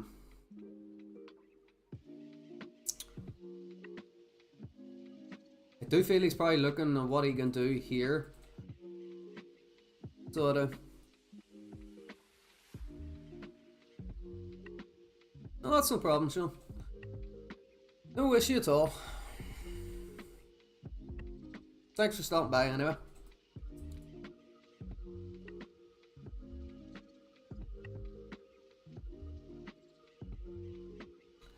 So, we are up in time. Do have a decent bit of time. I don't feel we're immediately lost. Can't say really who has the advantage at the minute. We both only have taken a pawn from each other. But I feel currently I'm winning the battle in attacking pieces. He seems to be playing defense. There's nothing really. His pieces aren't coordinated, aren't attacking. His queen, his bishop, and his rook have not moved. He comes down with this move. What have we got? What are those? Okay, so he is looking at that side of the board. What's he looking at? This bishop? Right. So, if we drop this bishop back, what's going to happen? He can push this pawn. That's defended twice. Starts to get really quite deep into the area. We take. He takes. It's forked our pieces. We easily just defend it this way. And we defend it any other way. No. Drop back, he's just going to take, probably. Well, yeah. Could just drop back. Force him take on our half. Are we gonna just jump up? What's he doing? Probably gonna come in when... I feel we have to drop back here actually, stop his queen from coming in and stop the checkmating threat. We'll drop back. Again, that would have been here, and you stop that. Say we left the bishop here, he went queen here. What can we do to actually stop that? We push the pawn. Yeah, could have stopped it. I don't think there's immediate threat there. Yeah, and he does do what we expected in pushing the pawn. Yeah.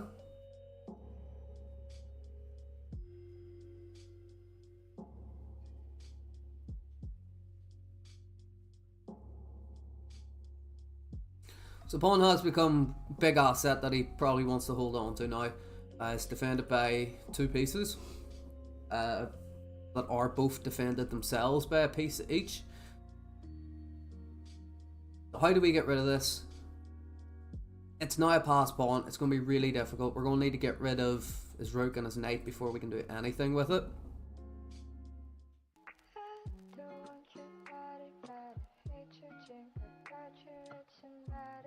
Yeah, Mordell, think about doing one here soon enough.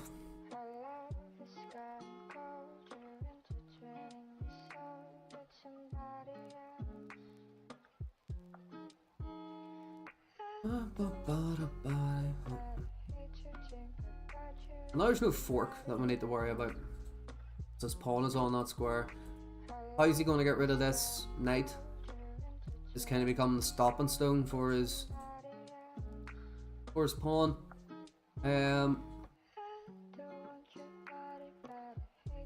Let's see. Yeah, we'll have still got taken here, so we'll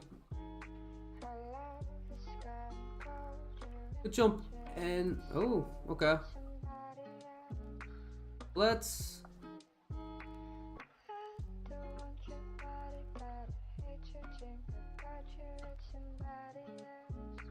what's he doing here? Here. Attack the bishop. Okay. We take, and he goes here.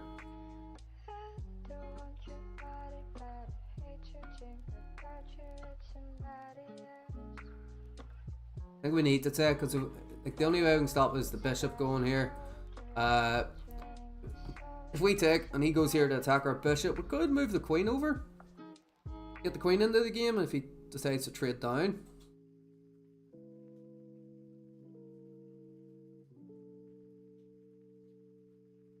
Could just attack his knight. Attack his knight.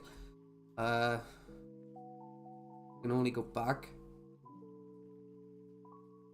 Well, it's not going to go there, so it could only go back if we attack his knight. He then just jumps in here anyway. Takes. Pawn is still an issue.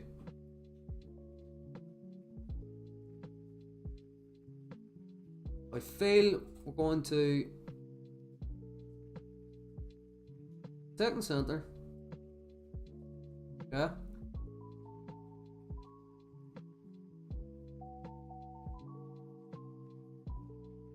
Also have the opportunity for a battery here. It doesn't lead to checkmate because this square is open.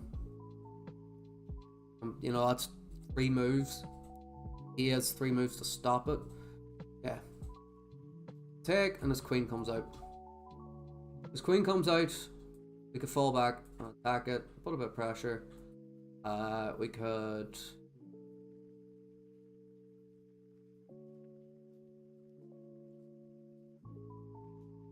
Well, yeah. Trade down pieces, make it a bit less complicated.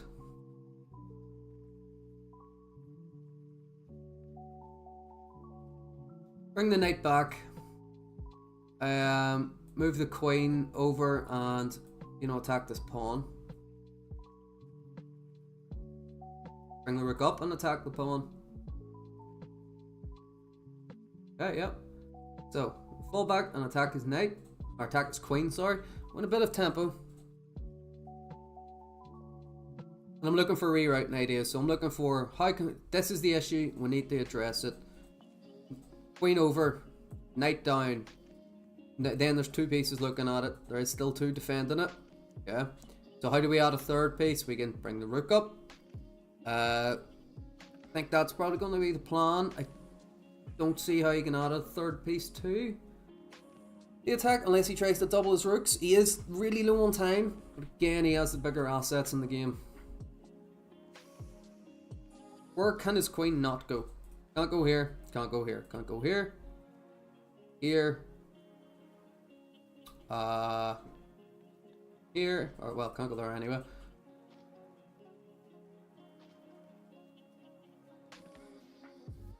So there's not an awful lot of squares that the queen can't go to. So he does still have options. Which one benefits him the most? Dropping back, trying to push forward into the square. Yeah, he can't go here either. Can't go here. What benefits him the most? I think I'm probably bringing this queen over to one of these squares might help him. I don't think going over to my queen side will help. He could try to infiltrate this way. That would just help us with our plan. So it would. And bringing the queen over, defending his attack. And giving us the opportunity to rewrite the knight. Does take the eyes off the pawn in the center though.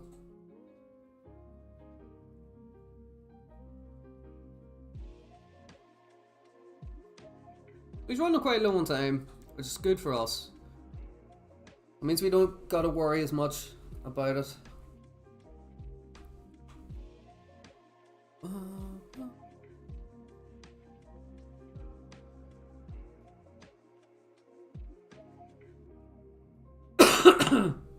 Right, interesting. He drops all the way back. Yeah, we can go for our plan. So what do we want to do? Can we just attack here? I want to try go here and go for this plan? I think so. Nothing else. Really. Queen going out here doesn't do anything. Here, no. Here, no.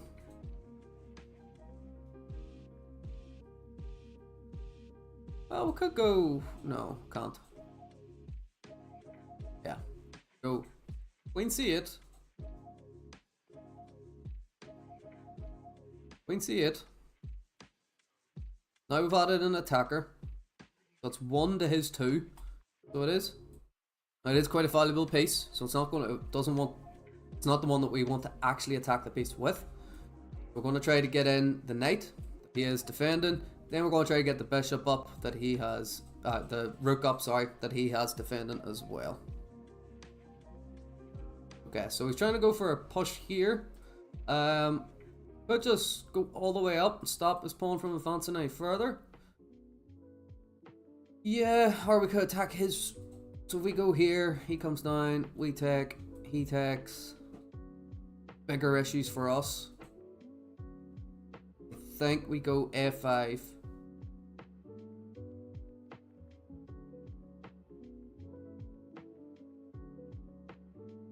Yeah.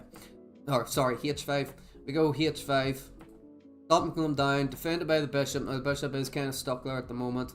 Our king doesn't have anywhere to go, so we can't get up and defend that. Luckily, this knight is still here. Doesn't have a clear-cut way of attacking the bishop. You get sack, take, queen takes. And then, well, that wouldn't be mate because I can still come down. What's he threatening here? Nothing clear cut. I think he just wants to probably bring his rook over. So, can we go ahead with our plan? Yeah, let's go for it.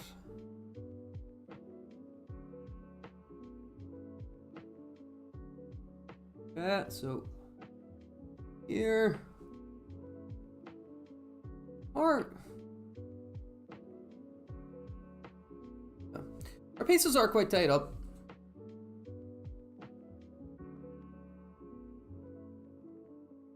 Yeah, like, it probably wasn't the worst idea, but just in case, I thought, you know, we just had, again, too many pieces here that I can't defend against quickly enough. Push.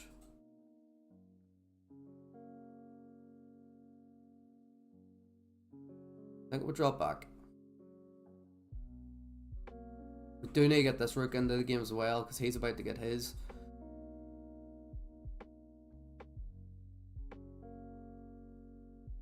What that move does probably helps this, maybe? Yeah. Still, just 2 pieces attacking it. We now have 3 pieces. No, he has 2 pieces defending. We now have 3 pieces attacking. And I'm expecting maybe bishop here. So what can we do to stop that? We'll go here. Then if the pawn pushes, we come back, but he takes.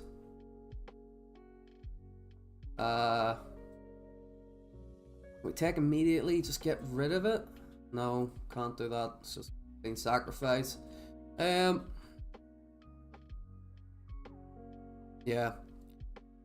Yeah, no, his knight is definitely worth more than my bishop, so it is.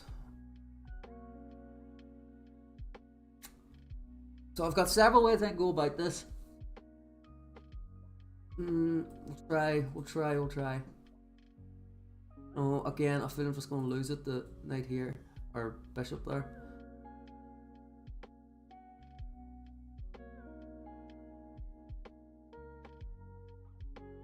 I was a wee bit worried about this, but we've got the pawn push. Then rewrite out an attack.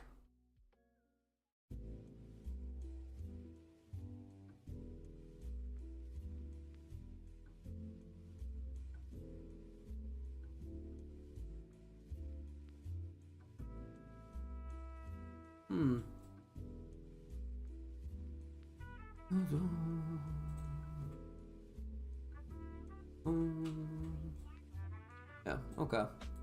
Take. Can we just ignore it and go ahead with our plan? He takes here. Hunt. I think we... No, what do we take first? Ah, pieces are really tied up here now.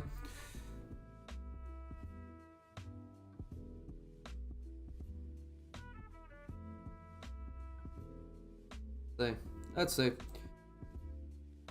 we go here, he's going to end up getting the bishop and connecting his pawns. So this is defended. Right. Now, can we drop back? Can we just take, actually? Yeah, that's just winning the bishop.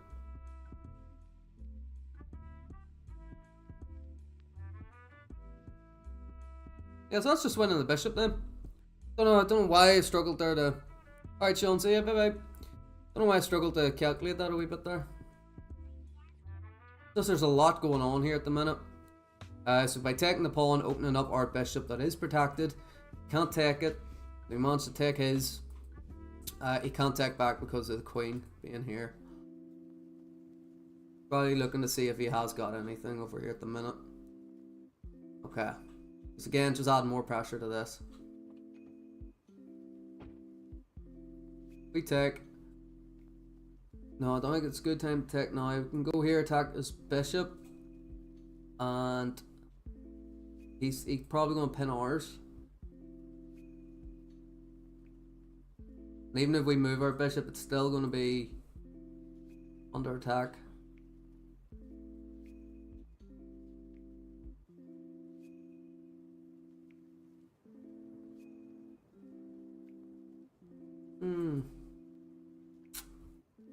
Right.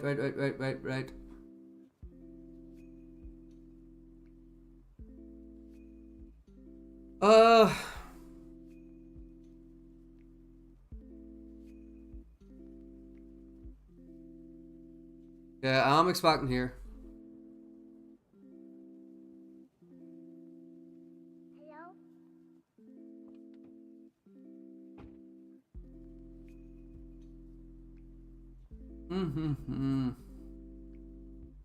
Now we've opened up a 3-way attack on this pawn.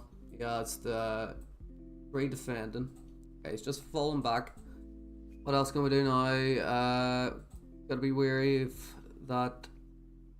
We take this pawn now.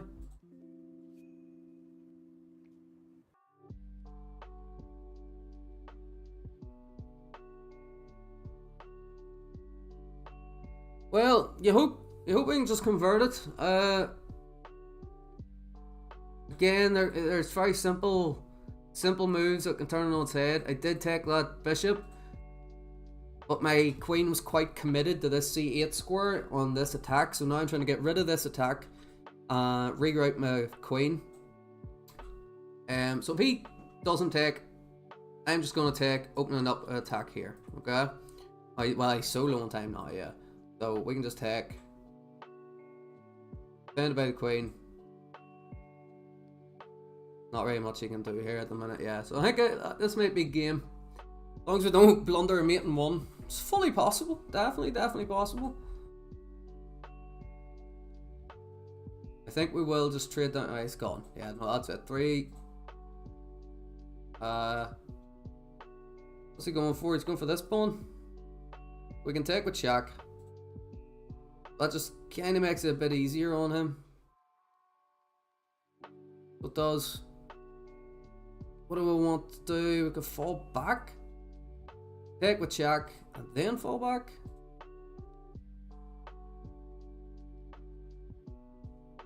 Okay, so he is pre-moving now to try gain time. Right. Now this pawn's under attack. This pawn's defended, got a lovely outpost there. Billy's probably going to take. That's his best move, is to take. No, so he's attacking, right?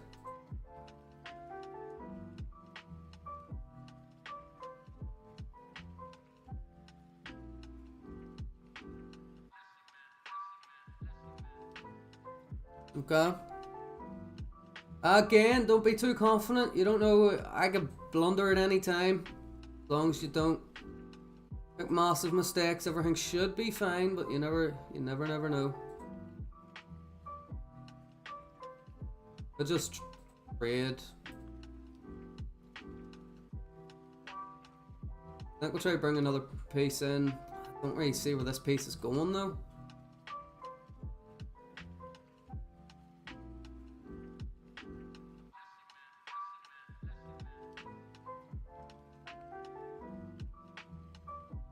So I don't see where this is going. Oh, could have went here and up. That would have been better. C8 and then queen up here. What's he doing? He's attacking here and here. Not a big deal. Let's go. Yeah.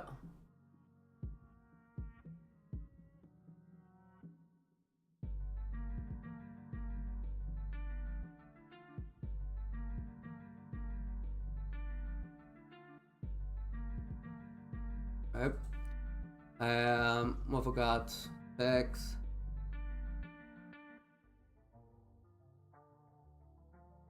What have we got? Where's the mate? Okay, we're about to go under a minute here. Don't know what the plan is, but I don't have a clue what the plan is. But I think we're probably just going to try to trade down his bishop.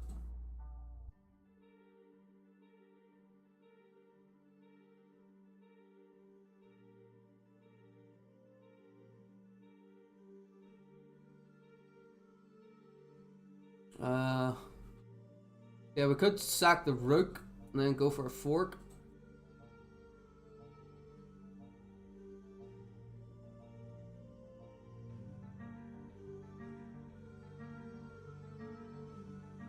Because he can't move his king.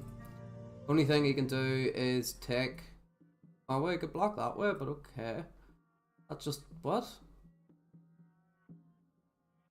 Defend it twice. And then isn't this just mate? Then that's checkmate.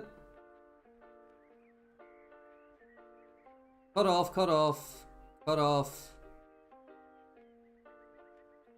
We go here. Yeah, it's just checkmate. Only thing he can do is block with a bishop, and it would be checkmate. Queen's too far away. Yeah, and that's just mate. Yeah. Oh, jeez, that was okay. Towards the end, there's a bit tricky. You know, our pieces were really tied up. Oh my god, he had 50% accuracy and I had 55, so it was a bad game. But oh, there is a brilliant move. And I bet you I can tell you which one it is. So, yeah, in the opening there was inaccuracies. Apparently I did have d5 as Sean himself did say. Let's see why. What? Computer, what are you doing? Show me d5. Why is d5 good? Yeah. Yeah, apparently I did have d5. Okay.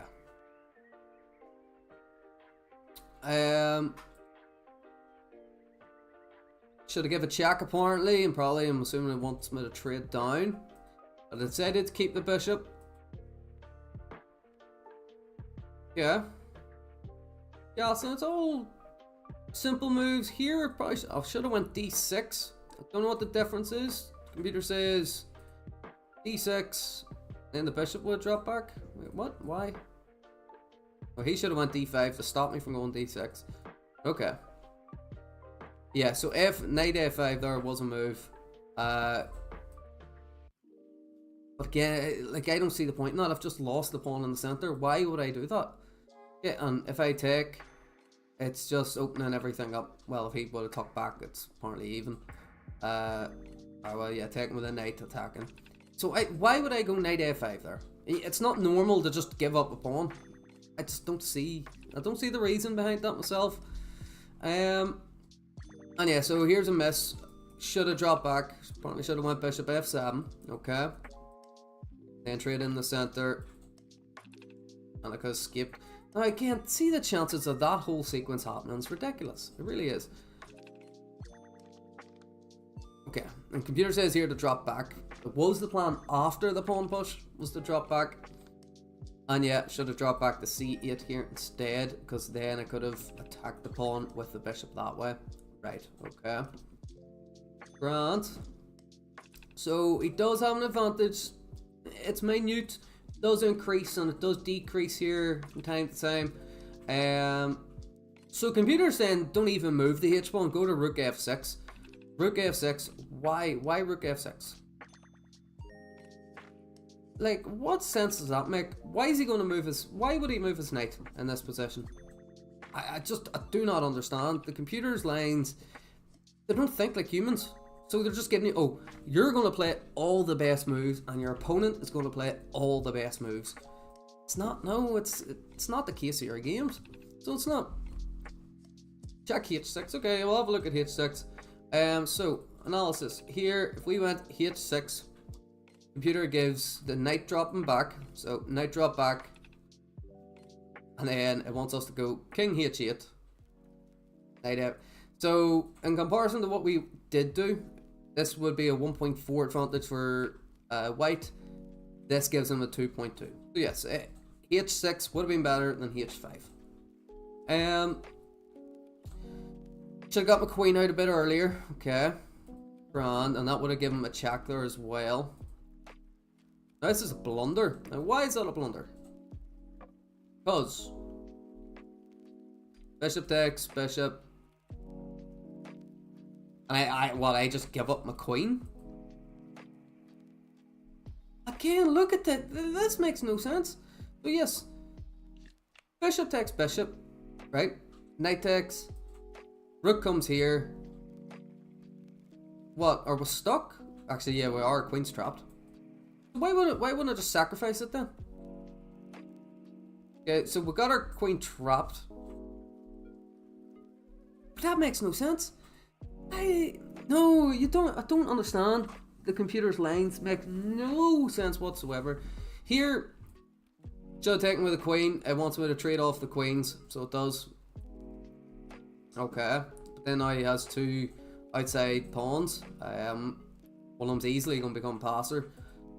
Oh, so the knight taken was a brilliant move. Alright.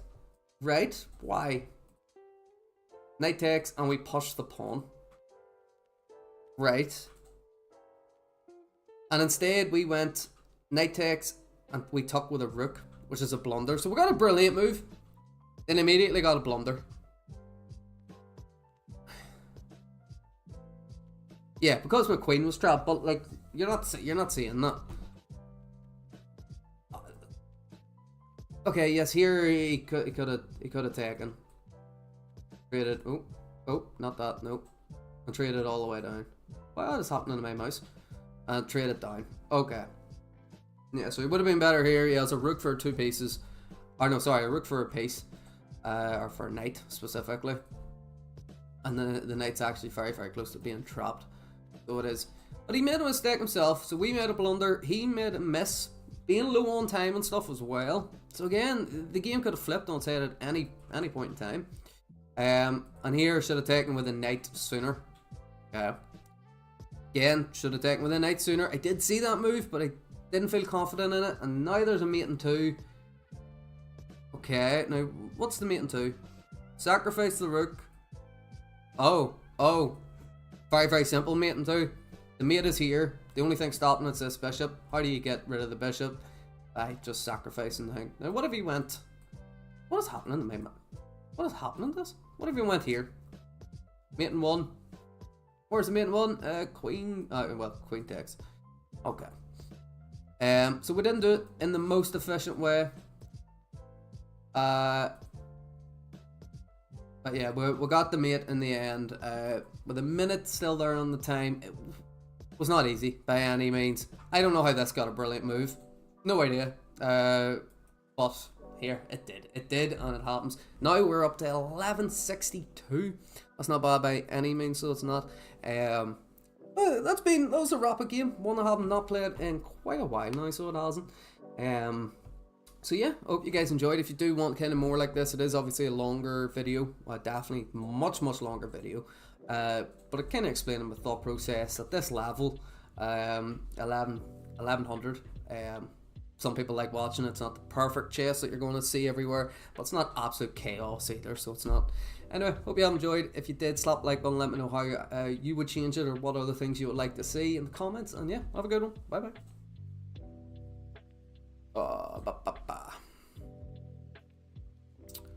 Friday.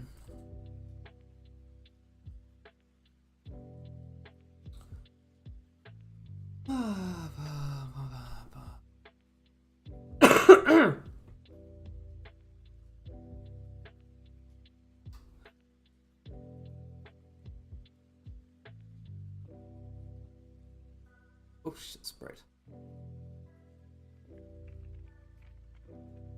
You seen this one?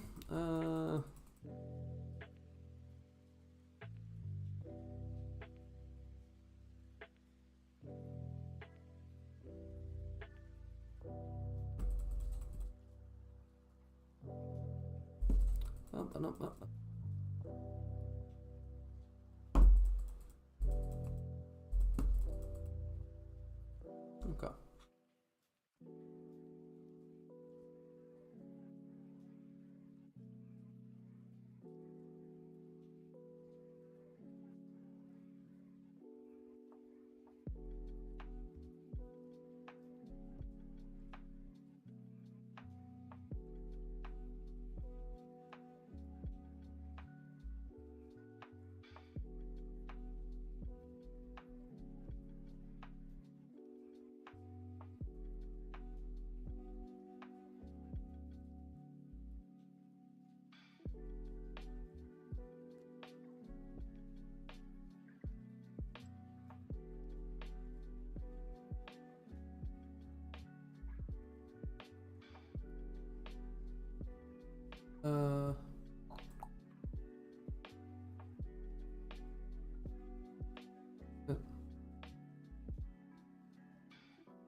What ones have I done?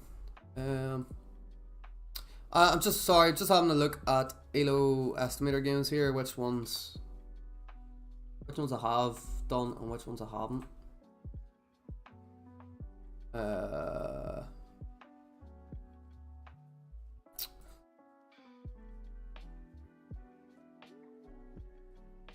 Let's see.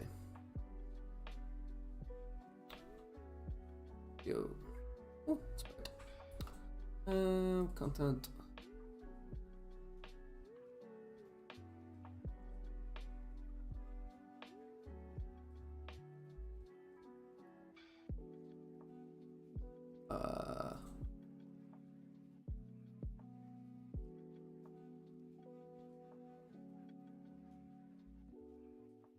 No, okay.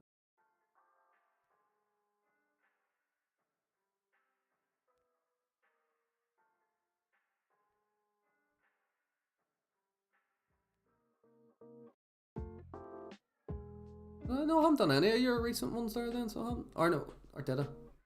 No, I did. I recorded 2 Elo estimator ones. Yes, you done the London. You did.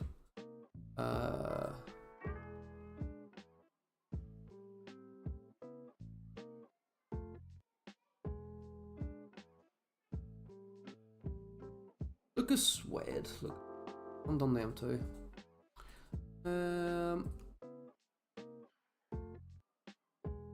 It's just for your chatting, so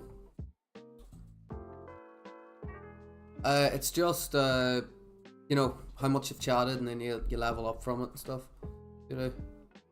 And then we'll do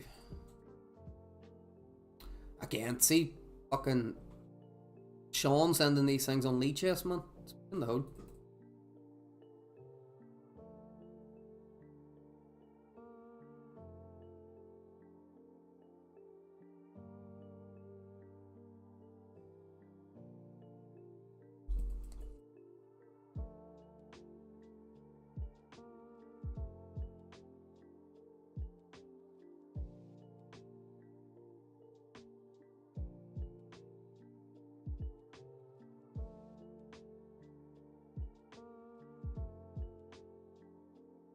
Emma, we need to get anything for Sunday.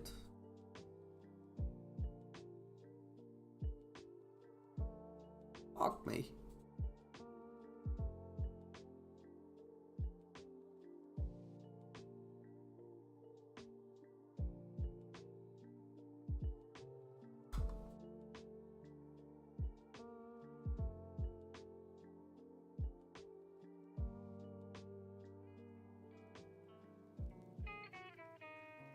Right. So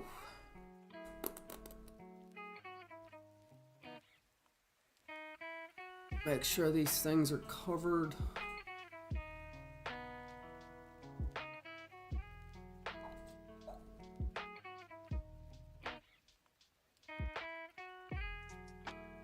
That one and that one.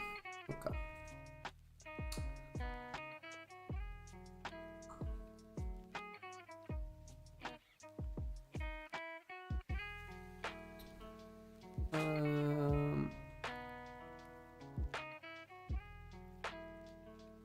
Yeah, right. We've got 3 games here then. I think after that I'm gonna call it quits for today. Back to work tomorrow, so won't be any streams or anything over the next few days. But we'll get the we'll get another episode of Elo Estimator here. I'll have to do thumbnails and stuff for them other videos, get them uploaded, and that'll be us. Be back to work for 4 days, and then back on it next weekend, isn't it? Tuesday, Wednesday, Thursday, Friday. It'll be Saturday, Sunday, Monday, Tuesday I'm off. So it will. You ready?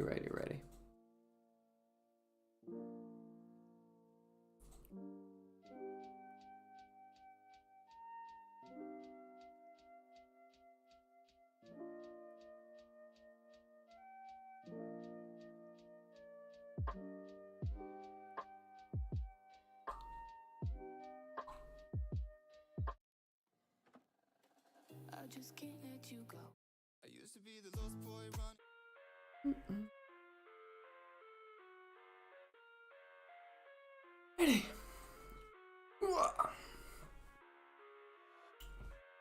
There we go. So, that's all covered. We've got your 2 games and then the late chess one. I live inside my own world of Restart that. That music doesn't seem too loud there anyway, so.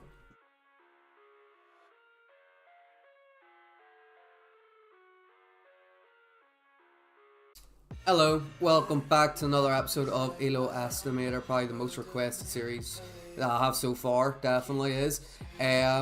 We've got 3 games here today. 2 of them are from Marta, one of the new subscribers who's starting to send in his games. Again, if you do want to get your games here on ELO Estimator, join the Discord in the link below. Then copy the link of your game into the ELO Estimator channel in the Discord, and we'll get them on here, live stream them, get them recorded, and I can attempt to laugh at your pain or just laugh at how bad I am at chess watching these games. Yeah, it's always the case, usually happens. And then we have also got one from Sean, who plays on Elite Chess as well. Definitely something different. Wee bit awkward, but it happens. So, going into the first game here. Obviously, I've covered these as well, so you can kind of play along as well and see what you think that their ELO is. This is a 10-minute game, or sorry, a 9-minute 57-second game. Okay, it's a bit of a weird one. And the subscriber has got the black pieces here, so they do. So, going into it. Right, Caro-Kann. Oh, a man by my own heart. I do love a Caro-Kann. Now here, I did discuss myself, and if you watch them against, I do not like taking in the centre and opening up the file. It is the main line. I'm just not keen on it. I don't like it myself. Okay, so good lot of book moves there. I myself have played the Caro-Kann 738 times with 53% win rate, which isn't bad. You know, you're looking about 53, 54, which is ideal. You want to be winning half your games, so if you're winning more than half your games, that's good. And I've actually drawn 32 games. And what's not? That's crazy.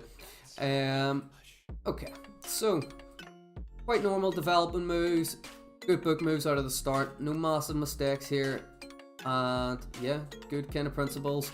Attacking the bishop, forcing it back. Kind of an unnecessary move. I do understand it. Keep this scope and, you know, stop it from being attacked. But a bit unnecessary at the moment because it can't be attacked easily. Okay, an immediate blunder. I not immediately see why. Well, yes, now I can, because the dark square bishop is trapped. That's actually really good spot, really good move.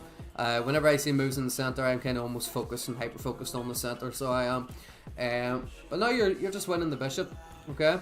So you take back. They're trying to attack your pawn, kind of distract you a bit. But there you go. You're just a clean piece up. A few moves out of the opening. How many? 14 moves. You're already a piece up.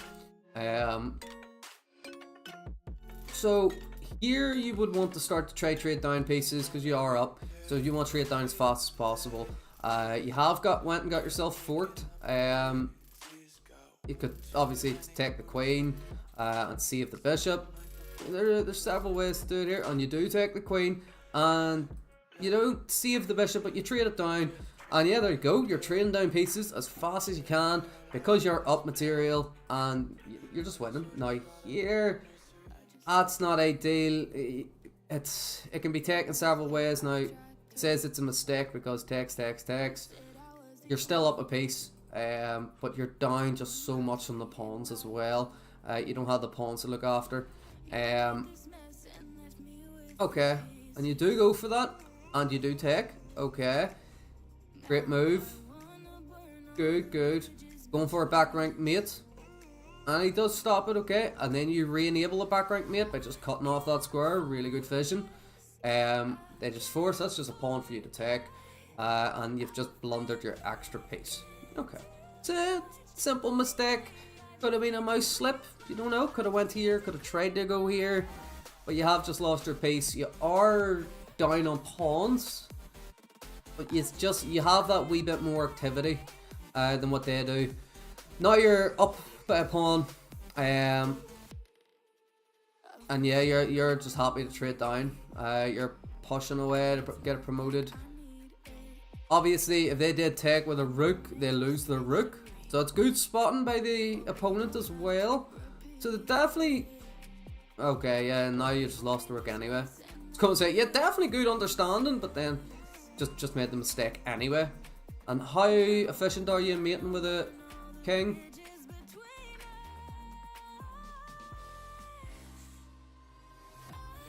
I don't understand the rook move.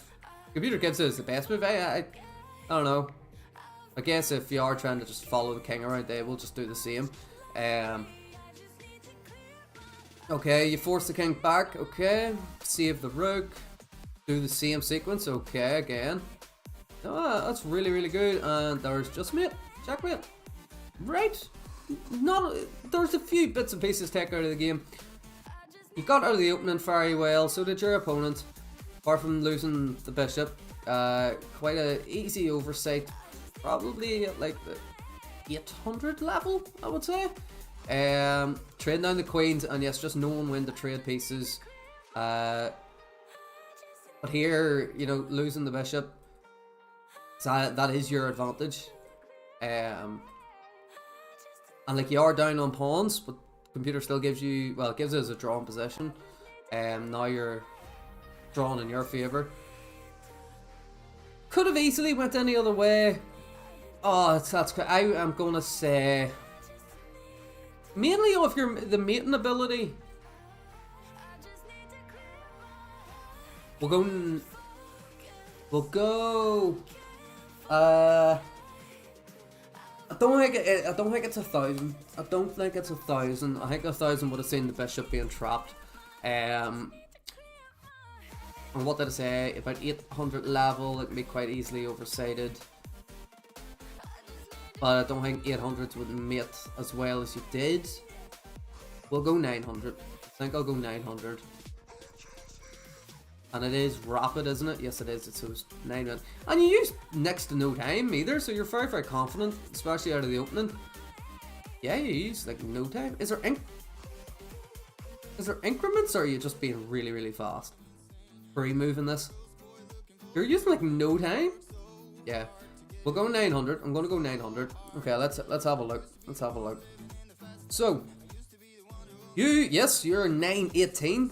Very, very, very, very close. 20 points off. And your opponent? Yeah, you definitely outclassed your opponent in that game. That was a really good show there. Only 7 points difference. So that's just one game. That's just one win. Difference between you. So no, that was a really, really good win. So it was. Okay, let's cover them up again and go for another one. Yeah, no, that's very well done. Now again, black pieces again we have here, so we do.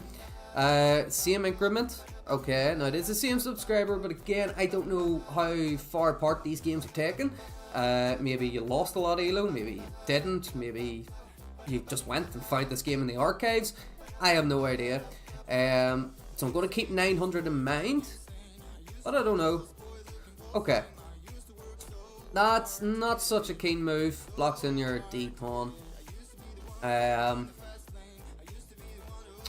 That's a blunder just because it's a fork, I believe. Let's see if that's what the computer gives. Yes, it is, because it's just a fork. Right. Oh, no, not that one, not that one. Okay, and what did you do? You castled, getting yourself safety. It's not a bad thing. Capturing, yes, now that is good because his king is in the center, so you want to blow things up, especially if your opponent's not castled. Now he's lost the right to castle. You have also just hung your knight. So you have just immediately just hung your knight with a bishop in the corner. Does your opponent see it?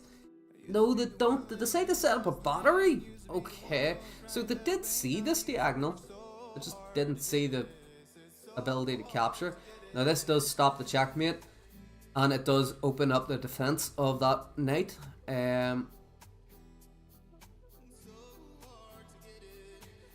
What was he thinking? What is going on? Hold on. He's just... Now he's just on even square. He was a pawn up at the start of all that trade. Now he's not. Now you just have... Yeah, you just have an advantage. You're a pawn up. You have the spatial advantage. Your king is definitely a lot safer than ours are. Okay, now they're kind of getting the pawns a wee bit more. Okay, now yes, now this is good in between move. Their knight is under attack. Okay, it can escape. So they could have got it out and it got it escape. They decide to take your knight. Now you have a good, I believe it's called a switch and sook, an in between move of capturing with check. So you get the knight and. I was going to say you get the knight and their rook, but you didn't. Oh, you can't because of the pin. I didn't even see that. Oh, my head's fried. See, this was me. That's why you laugh at me as well. But doubling up the rooks, that's good. Okay. Pushing the pawns when you can. Quite a bit of shuffling with the rooks there. Up, down. Decide to trade off. Okay. Now you do have an advantage here on your king side. A disadvantage there on his king side. Okay. Create a weakness. Attack it. Brilliant. Okay. Could have been avoided. Immediately you're just going for the attack. Right now you are quite down here a bit. Alright, they're going to promote. The move here is here. Okay, what did he do? Yeah, no, so the move here is here, or else he could have went over. And, well, he couldn't have went there. So he gives a check. He gets promoted, but he loses it. Alright. Okay. Okay. Right, so this is theoretically just a... What? Why? What do you think is going to happen? Okay, so he's doing well. Whenever he's getting checked, he's keeping his king close to the pawn. But once the pawn was one square from promotion, he's like, I can't stop, I can't promote, and promotes. And just loses it. Okay. Right, now you're in the same pieces and everything. How's your checkmating here? Okay. Okay. Yes. Yeah. There's really nothing to be said there apart from like I don't know. Hold on, my head's fried. What just happened? Opening was not as clean as the other game. It was not as clean as the other game. Your opponent is not spotting quite simple tactics, giving up pieces. Losing their advantage. Just bringing their king out into the wilderness. There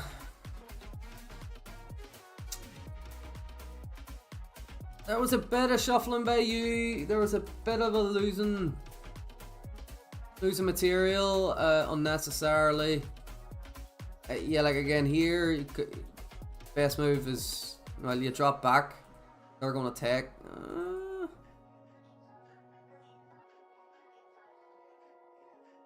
Yeah, like coming back and stopping them from, like you're in between both of your pawns that way, but you do go just for the kill to try to get rid of this pawn. Right. You do manage, well, it's not that you manage to stop their pawns, your opponent just makes a mistake. Doing very, very well here, but then yeah, just throws it away. Right, I'm gonna say it's nowhere near as clean. I don't even think it's 800. I don't. I'm gonna say 700. I think that's a 700 game. So I do. Yeah, I just have, just because of the opening and the very simple things missed. Right, Sky, what's wrong? The very simple things missed, and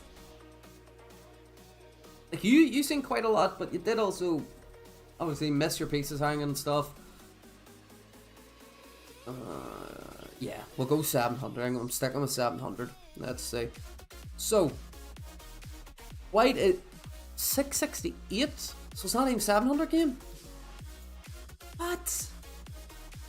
What? I missed this level. I won't go back to this level. I was going to demote myself. It's on rapid as well. So that's 500 point difference from myself.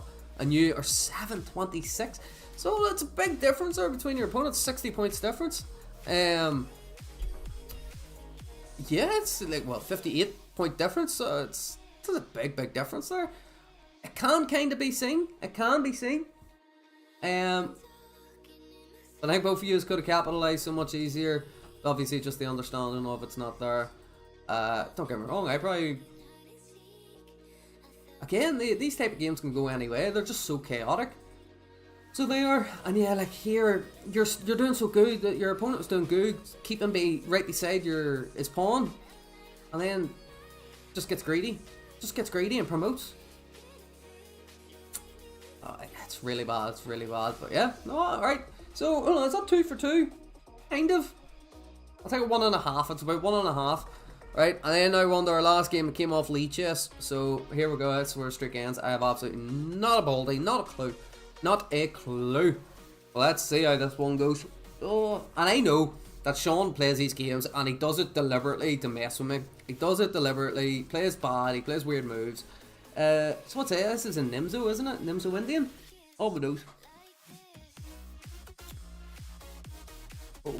Why are they blunders? I have no idea. I have no idea why they're blunders. Well, let's click review and see. Because again, this is coming off Lee Chess, so no, maybe slightly different. Are they blunders? Yeah, it's a blunder. Why? Oh. Right, okay. It's some sequence, that's definitely some sequence. Now why is it a blunder for... It's a miss for why it's not a blunder? Right, okay. Excuse me. So you do get castles. Attacking in the center at the right time, trading in the right pieces. Okay. Now again, it's even here, so it is. Even position. Right, okay. Now why is that a great move? I don't understand, why is that a great move? Right, okay. What do we just went here? Queen takes d5, but this one comes on all the time. Queen takes d5, right, okay. That's iffy. That's an iffy great move. So train the queens and you win the bishop. Then you win the pawns back. And... oh, you got a windmill. Oh, well, you nearly had a windmill. Nearly had a windmill going there. Well, now you do kind of have a windmill going, so discover check tech. What do it would be... well, we can't go anywhere. Here. Oh, there's a mate and 4. Yeah, there's a mate and 4.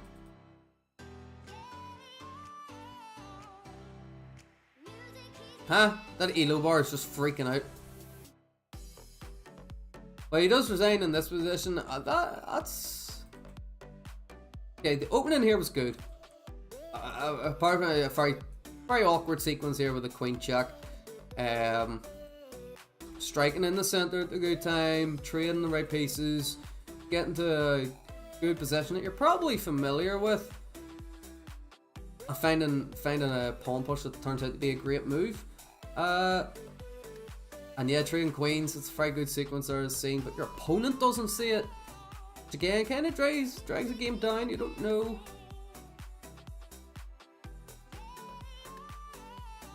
Yeah, he didn't do that pawn push. I don't know why the computer just keeps showing that pawn push. I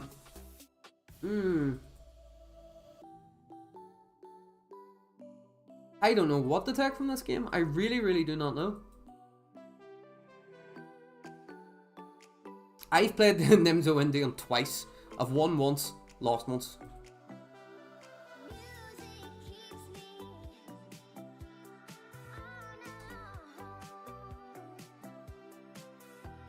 Like, there's clearly theory that's known there, or familiar possession.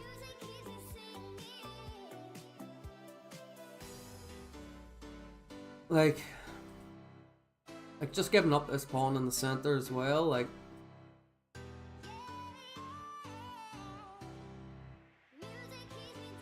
I'm gonna say 1800, and a lot of that is kind of based off the opponent. Because I think a 2000 probably would have seen that queen check that the computer was given, this queen check, and this following sequence after it. This whole spiel. And again, the opening was very clean. It was strong, well kept together. Yeah, I think we'll go 1800. Trading the right pieces, getting to an end game quite fast. Wait, hold on, what's the time? 10 minutes, so it's a 10-minute game. Is there interval? Seems like there's interval. Very little. But it does seem like there is. Oh, excuse me. See, I'm gonna go 1800. We'll go 1800 for this thing. For you say 1400? Okay, alright, let's have a look. Let's have a look. So, white is 1900? What? What? 1900? That's good now, but that's why I say I didn't think they're 2000. I think 2000 would have seen that check and calculated a sequence there for them. And Sean himself on Lee chess is 2000. I do think if you give Sean the opposite pieces here, probably would have seen that check sequence while the king is still here, because it's one of the things that, you know, makes a lot of people feel.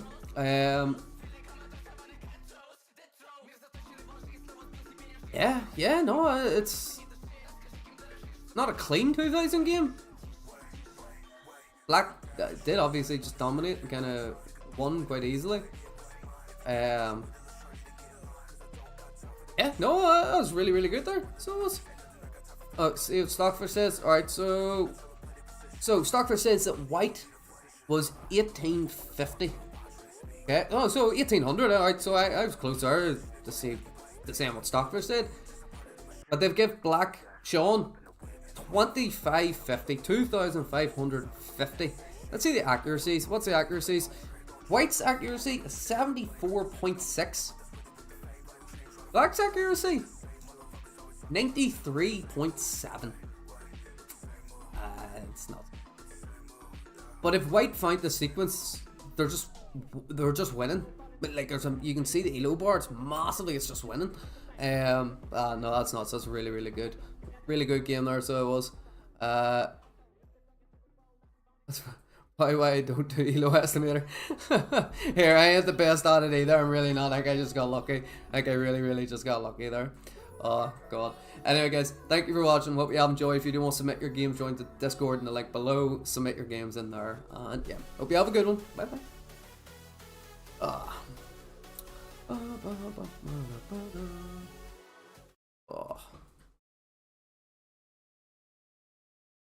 Ready. Jump in here for a wee bullet game. Or shoot off. Oh, change my screen.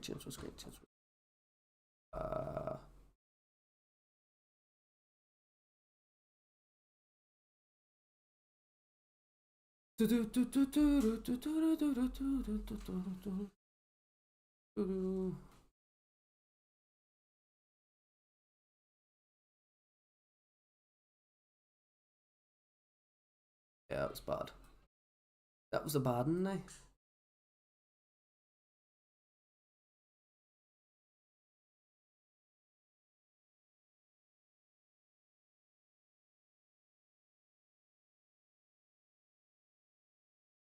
That has not went well at all. Oh my god, I should have taken the bishop up.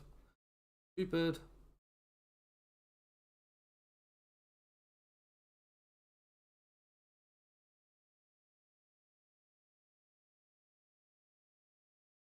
This is a very weird position here. Now he is up what, two? He's up piece. But I have the pawns for it though.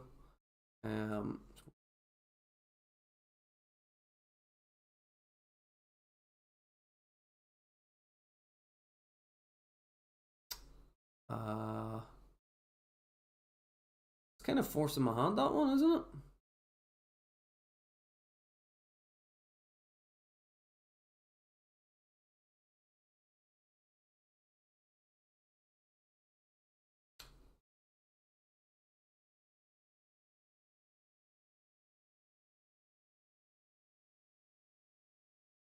When did I blunder something? Let's have a look. I blundered the knight whenever he played the move g4. So I did.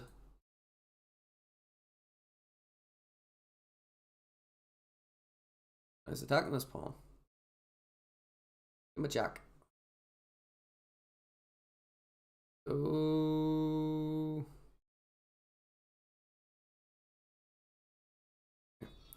Yeah, when I played g4, I got my knight trapped there.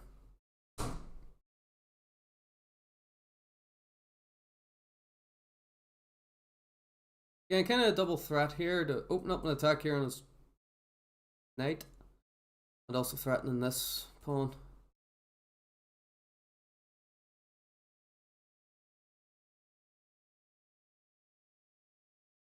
An idea. That's a plan. Okay, now it protects it. Anything we can do there? Nothing to see immediately. We'll go here. Go here. Oh shit! What the? What am I doing?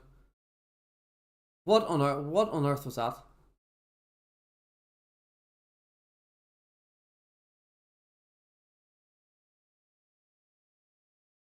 Yeah, I don't know what the hell I've just done there now. That was terrible. That was terrible. Hard.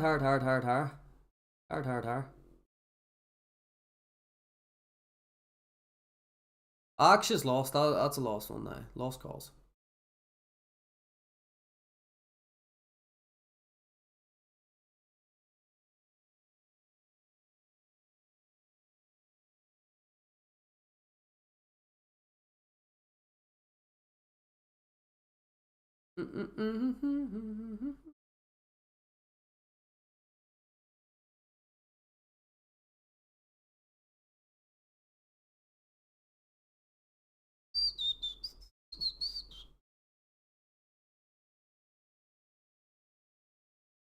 Yeah, I can't get anywhere near it either.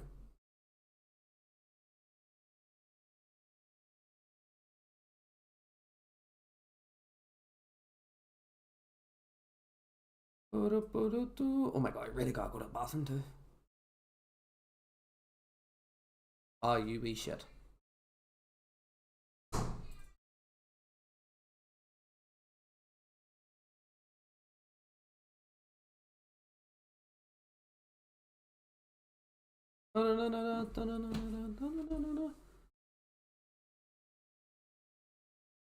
Where can I even go? Only pot at my face because you're cold. Seriously, just squint there. Yes. Or turn the light on. Yes, I'm sitting in darkness and you turn the fucking light on. Oh man. You still turn on? For a wee bit here. We'll call it. Okay. What? Why turn the light on to turn it immediately off again? Before I leave. Mm-hmm.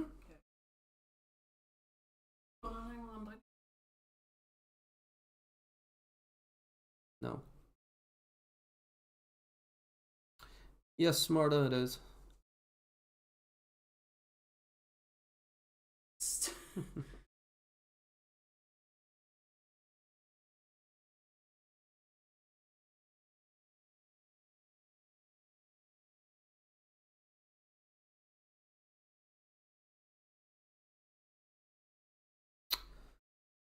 No, not really. She did try, but didn't take that much.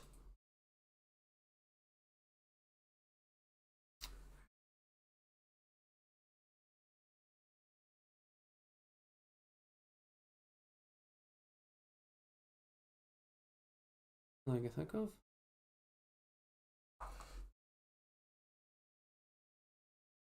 Hide me. Done it. Chris turned around. Fuck, I forgot you used to bring them boxes in. Corey, no, it's just for me, so it looks a bit greedy to be honest.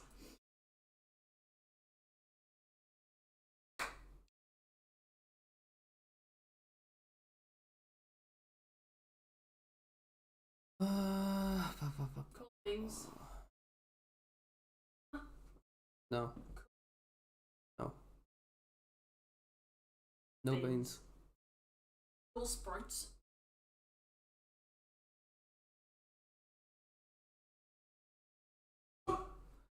He talks some shit.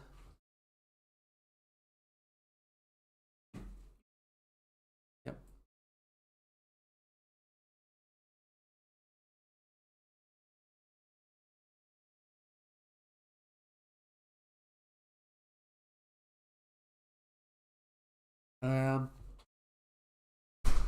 Mm,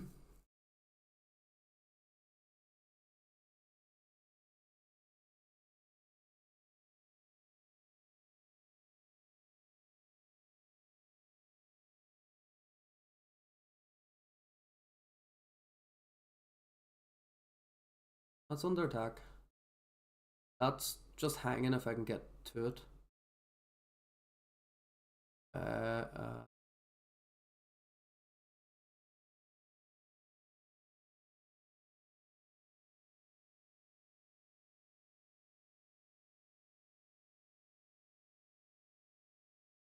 Here, was thinking that.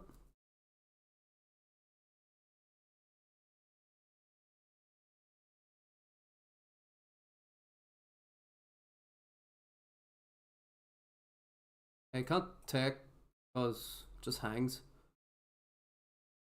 Yeah, so he gets out of the pin. Well, that's now a discovered check.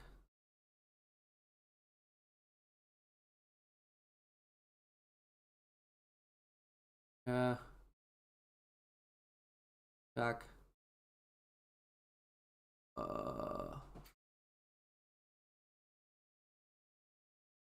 Hmm.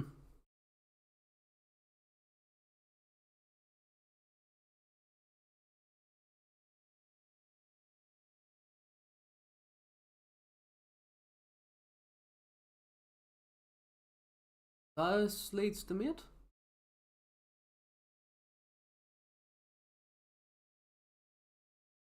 Post it. Right. Had the sack something there. Had the sack something. Yeah,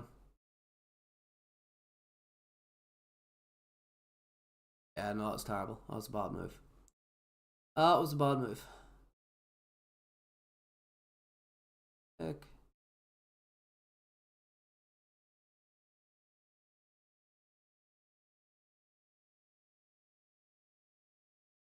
Why didn't I just take? Why didn't I just take?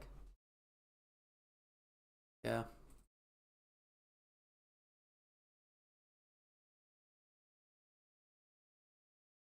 Oh, I've screwed myself. I've screwed myself.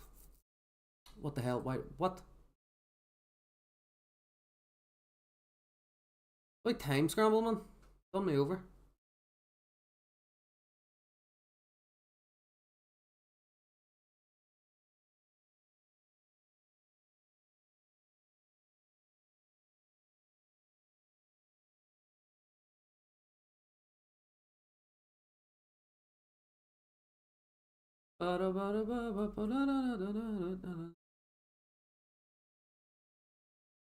Yeah. Why didn't I just take that? Why didn't I just take that? What on earth? Yeah, what am I doing? What am I actually doing? Okay, yeah, I've been playing a wee bit too long here. God's sake. What was I doing there? What? I just completely threw everything away.